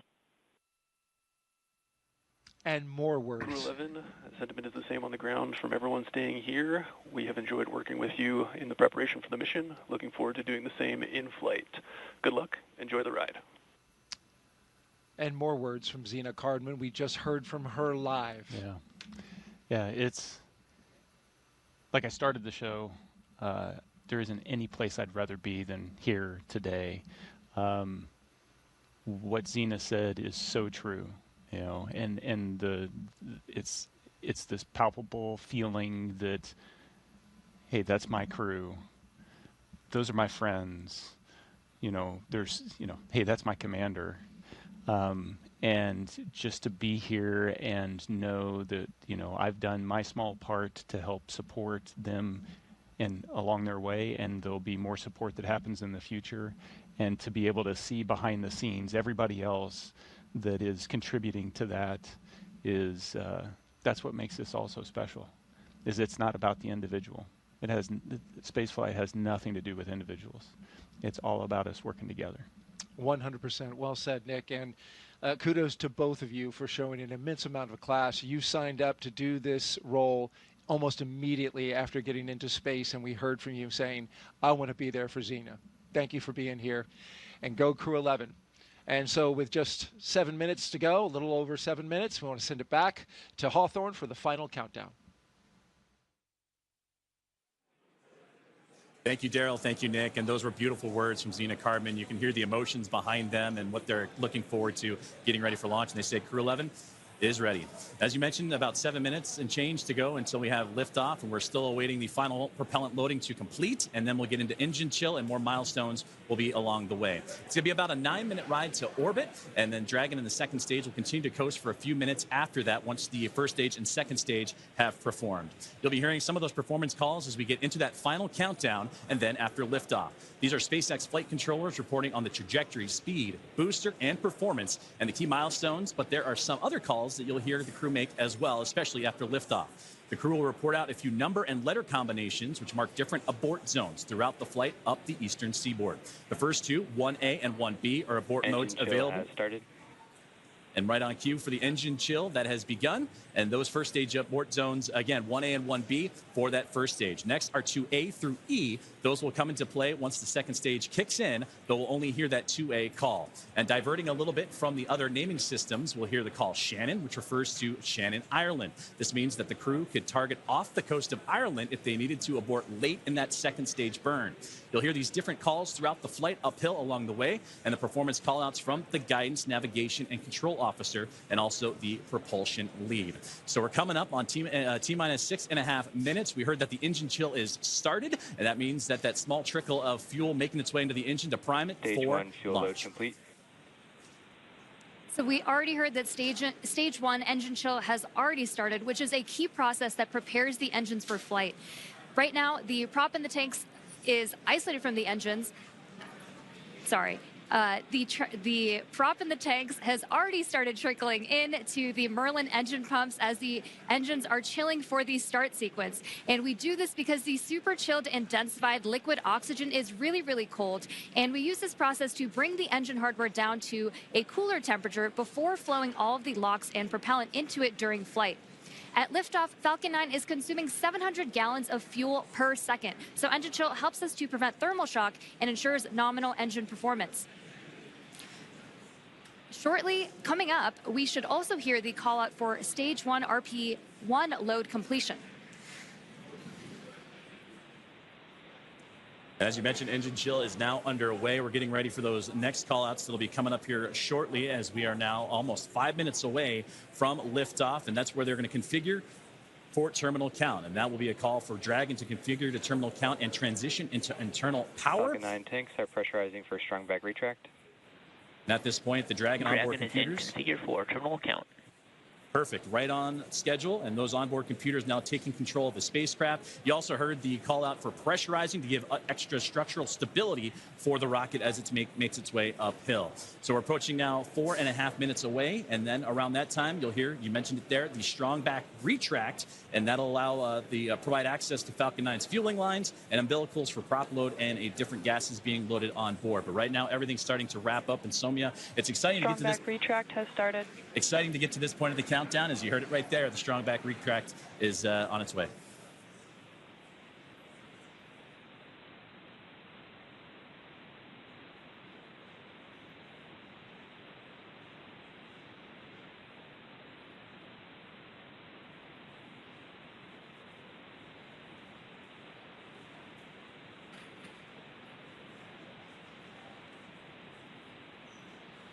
So we have a great view on our screen of the clamp arms opening up just around stage 2 under Dragon in preparation for strong back retract.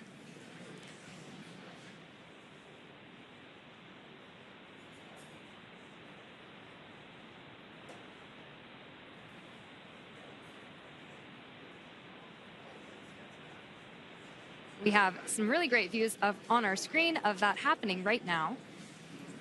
And you can see it just moving ever so slightly away from Falcon 9 and the Dragon spacecraft, those clamp arms opening. And again, those late stages, those fuel lines starting to wind down their fueling procedures as we're about to hit T-minus 3 minutes until launch.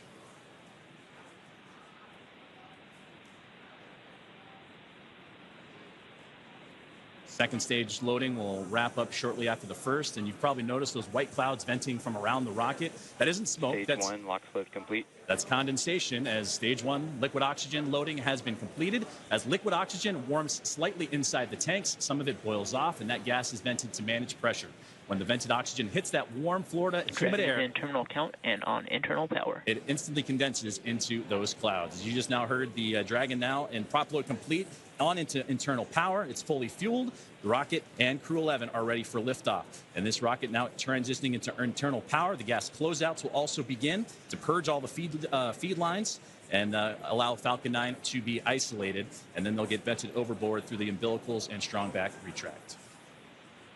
So coming up in just under 20 seconds, we should hear the call out that LOX load will be completed on stage 2, which will mean that there will be 1 million pounds of propellant loaded onto Falcon 9 at that point.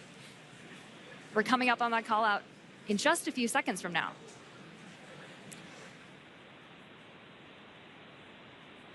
Stage 2 LOX load complete. Now that that's complete, we will vent down the TE, which will produce a white cloud off the side of the rocket, which is totally normal and expected. Dragon is in auto idle. Auto idle puts that rocket in a state the flight computers understand before it takes over, and that's making sure the transition to the final countdown is smooth and all the flight computers on board are in sync with each other and configured for launch. We're now 90 seconds away from Ground launch. gas closeouts have started. Expect loud venting.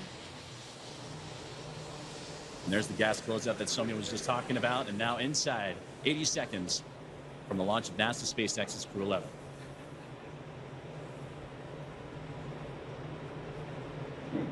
On countdown net, hold. We are standing down for a violation of weather rules. I'll try to sequence is aborted.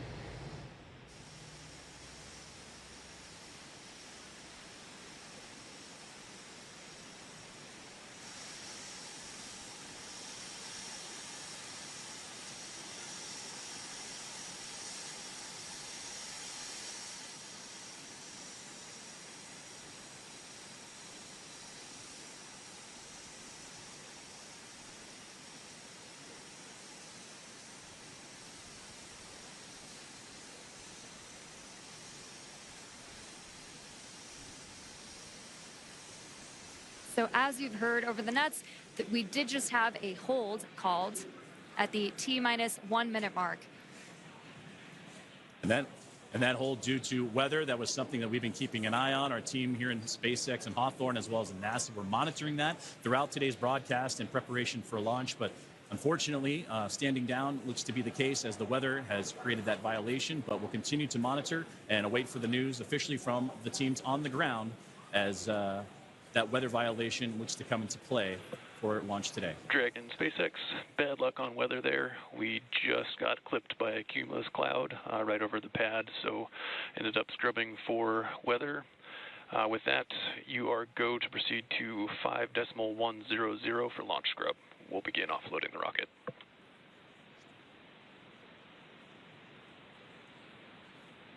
Dragon copies all 5.100. Too bad, but we'll be ready next time.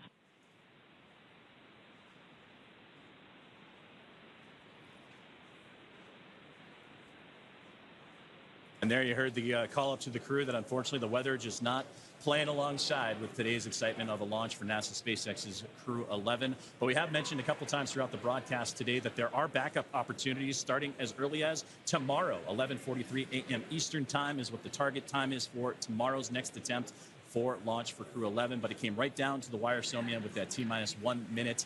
But you heard on the loops there that it was just clipped, as they said, by a cumulus cloud to violate the weather rule. So unfortunately, today's launch attempt has been scrubbed due to weather.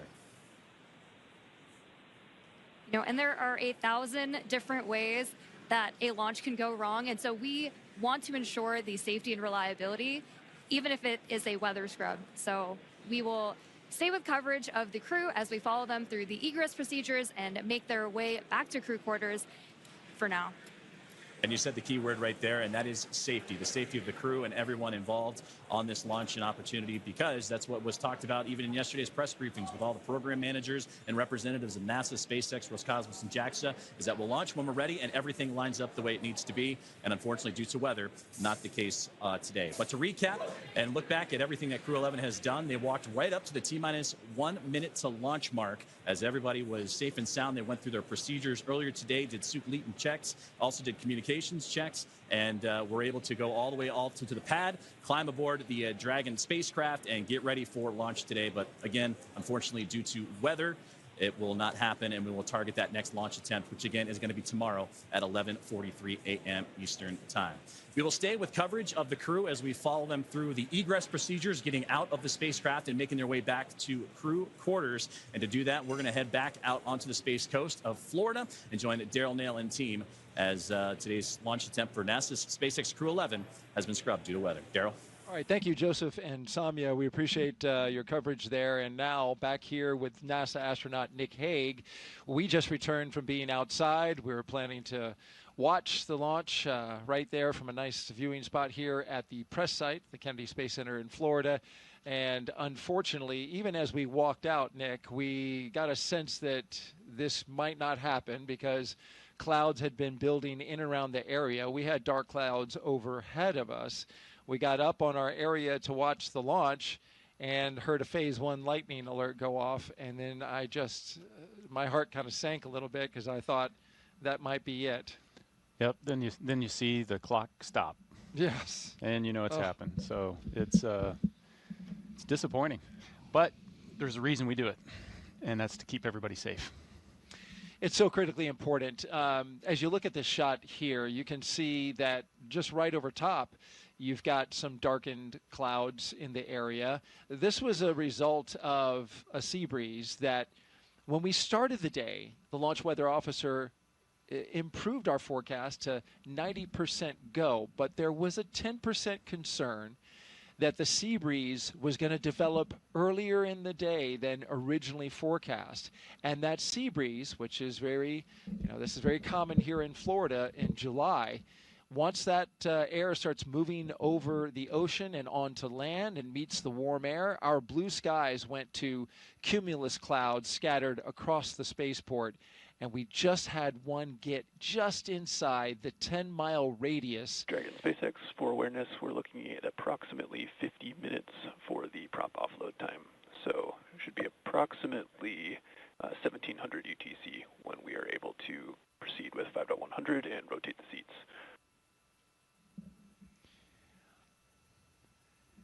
Dragon copies. We're looking at about 50 minutes for prop offload, so 1700 ETC for the rest of 5.100 and seat rotation. Good readback. And so what does real quick, what does that mean, Nick? They are going to rotate the seats? Yeah, so it's important to know that right now you're looking at a fully fueled rocket with an armed launch escape system. And so the crew is in the same posture that they were in the 45 minutes leading up to launch. They've got to be in that posture until they can offload all that propellant, which takes about the exact same amount of time to offload as it took to put on, as well as disarm that launch escape system. And so this is a very active rocket right now, and they, that launch escape system, if something went wrong, even now it's still protecting them. It's a great note there. That this is very much a dynamic situation even now with a scrub called. The teams have to work through their procedures to safe the launch pad, the rocket, and the capsule from being just minutes from launch. And we were in that posture ready for launch, and now we have to undo that, right? Yeah, very carefully. You got to back out of all of that, and then once the rocket is defueled, we've got all the fuel out of there. We can disarm the launch escape system. You still need the pad team to be able to come and get out there to get into the white room and help open up that side hatch and get the crew out. And so the scrub process is not a quick one. Just to finish a thought that I had said, and I think this view on the left basically shows you what the issue is. That's rain on the right half of the screen there. That's a rain cloud with rain coming down. And on the left hand, we were dealing with sun poking through the clouds on our side. We could literally see the clouds kind of going over top of our heads, getting close to the pad. And the standoff area is 10-mile radius around the pad for these dark clouds and cumulus clouds. And that is a safety factor. We'll talk a little bit about that. That is because you don't want to send a rocket through a tall cloud like that could generate some energy from the rocket passing through it. Yeah, just the same as if you're on a commercial airline flight, you don't necessarily want your pilot to take you through a severe thunderstorm. We don't want to do that with a rocket. And so we are erring on the side of safety in this situation. But as Nick pointed out, the rocket that you are looking at is a fully fueled, ready to launch Falcon 9. As we now see, they are starting to allow some of the liquid oxygen to vent off as they begin detanking the rocket from its super chilled liquid oxygen and its RP1, which is the kerosene-based propellant. Dragon, SpaceX, propellant offload update, estimating about 45 more minutes for propellant offload. Dragon copies, additional 4 or 5 minutes for prop offload. Now, as you recall your procedures for the crew, getting out of the capsule and getting back into their vehicles and going back, take me through the timeline of the scrub procedure. Yeah, it's a fairly straightforward procedure.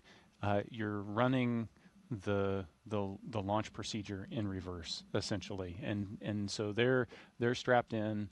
The seats are rotated up in a launch configuration.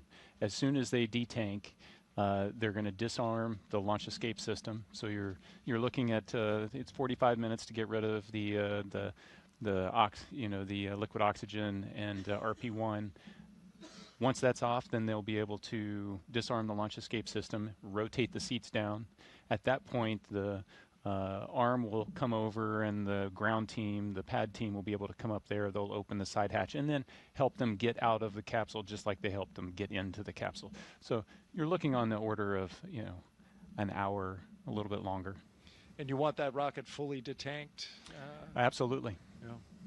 You've got cryogenic propellants, oxidizers, moving, flowing, and you want to make sure that that's all secure before you put people around it. That's the way the system is designed.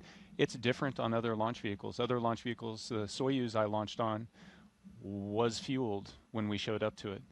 But while you're moving the fuel on and off, you minimize the number of people that are around. That's exactly right. And the SLS rocket is similar in that it gets fully fueled and tanked, and then they bring the astronauts on board. SpaceX does it so they can do that tanking as the very last part of the mission timeline. And this also allows for a quick tanking, relatively speaking, for a rocket. And then allows you to detank it. But they're using super densified liquid oxygen as well. So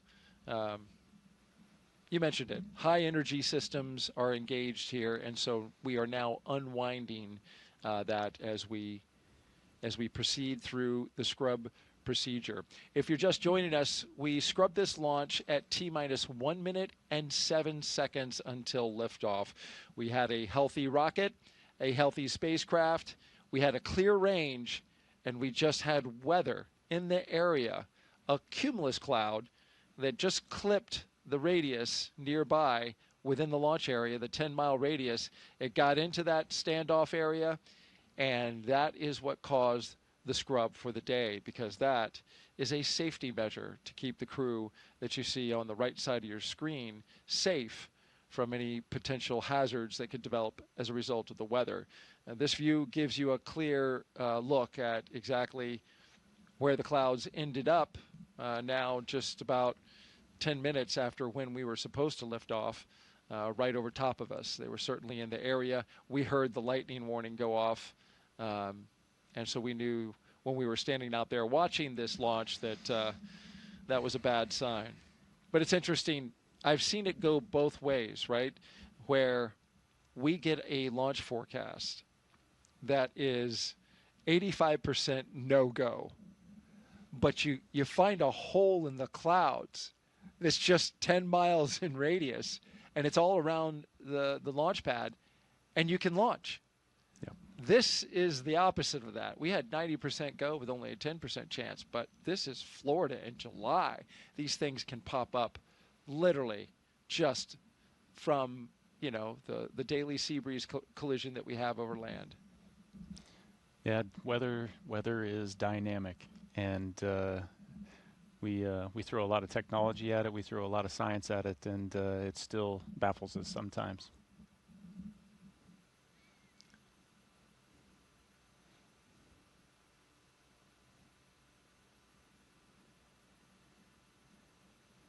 So the mental shift that you make when this happens, you've got to attempt to not make the mental shift immediately, because it is it is a live launch escape system that you're in, but inevitably there's so once we get out of here, what's the next step? When is our next opportunity going to be? They've already been looking at weather predictions for days out, so they understand what the impacts to the phasing and the mission profile might be, the potential for bad weather in the upcoming days. And so they're already starting to think about, so what's the next opportunity? And then having to get into the psyche of, let's do this again. And it is to the T, to the minute, do it again. So it's very much a Groundhog Day. All of it, every single minute of the, roughly, what do we, 6-hour countdown where it begins for the astronauts. Mm-hmm. And you mentioned the backup days. Joseph mentioned those before he tossed over to us, but it's worth mentioning again. Our backup opportunities are tomorrow, Friday, with a T0 at 11:43 a.m. Eastern Time. Our coverage would begin at 7:30 a.m. on NASA Plus. The weather for tomorrow is just a little bit better than it was today, but what does that tell you, right? We scrubbed today. It's 85% go. The concern is the same, because the same pattern could develop. It's cumulus clouds building up and around the pad, but I will add this. We have moved a little earlier in the day, so the later that sea breeze develops, the better opportunity we'll have for getting some clear weather. If we can't do it tomorrow, then our next opportunity would be Saturday, August 2nd. We'd still have an 85% go for Saturday. Same concern with cumulus clouds here at the launch pad. In both of those cases, well, let me talk about the backup number 2. The T0 for that day would be 11:21 a.m. for a launch, and that would be an instantaneous window.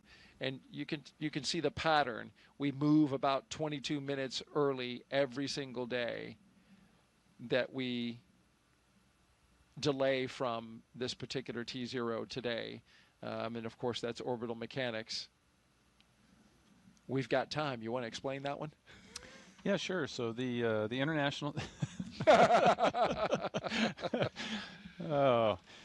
Yeah, no, you got to wait for the plane of the orbit of the station to cross overhead, and it just works out each day that it's a little bit earlier. Unfortunately, if it had come overhead a couple minutes earlier today, they would have been able to launch. The weather would have been clear.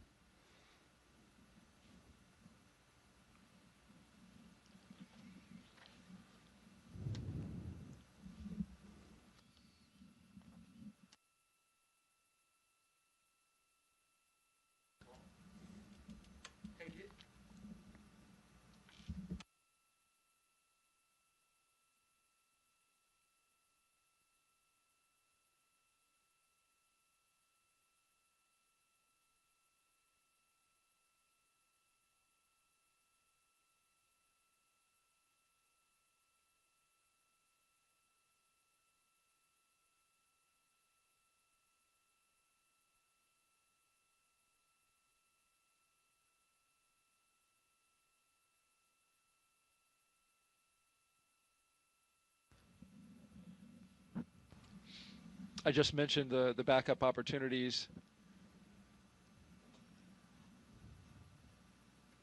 One thing about both of these next launch opportunities, unfortunately, we're going to really have our eyes set on the ascent corridor, because now there is a trough that is approaching a line of storms coming across the eastern part of the U.S., and it is going to make its way out into the ocean, and so that could disturb the weather along the ascent corridor, which is an area where if Dragon were to suffer some kind of anomaly, something that wasn't expected and needed to come off the top of the rocket, it would splash down along the ascent corridor.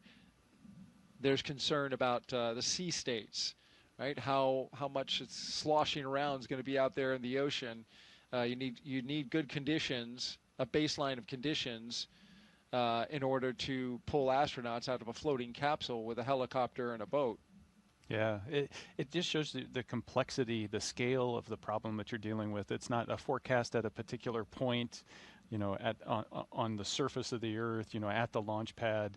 It's, if you imagine this 3D trajectory of the rocket's path going up to orbit, you've got to clear all of that for weather, but not just clouds and rain and severe thunderstorms, but like wind shear and drastic changes in the wind direction can create problems for the rocket. And then, in case there was a need to return them early or to abort, you also have to clear the weather on the surface along that path as well. It's just an immense amount of respect for the teams, both at SpaceX and also at the Space Launch Delta 45 over on the Space Force side, the weather shop there, in trying to put their arms around all of this. Like I said, weather is really complex, and they do a fantastic job. But if we got a chance, 90% chance, you take it all the way to the end and see what Mother Nature gives you. And I'm sure as an astronaut, when it's your arse in the seat, you want that level of awareness, that level of scrutiny given to the weather throughout the trajectory, throughout the launch area and the launch period. Oh yeah, you know, the immense respect for them, knowing that their job is watching my back. And Dragon SpaceX propellant offload update, estimating 37 more minutes for propellant offload.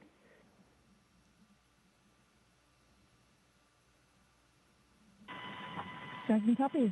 37 more minutes. the clock ticks slowly.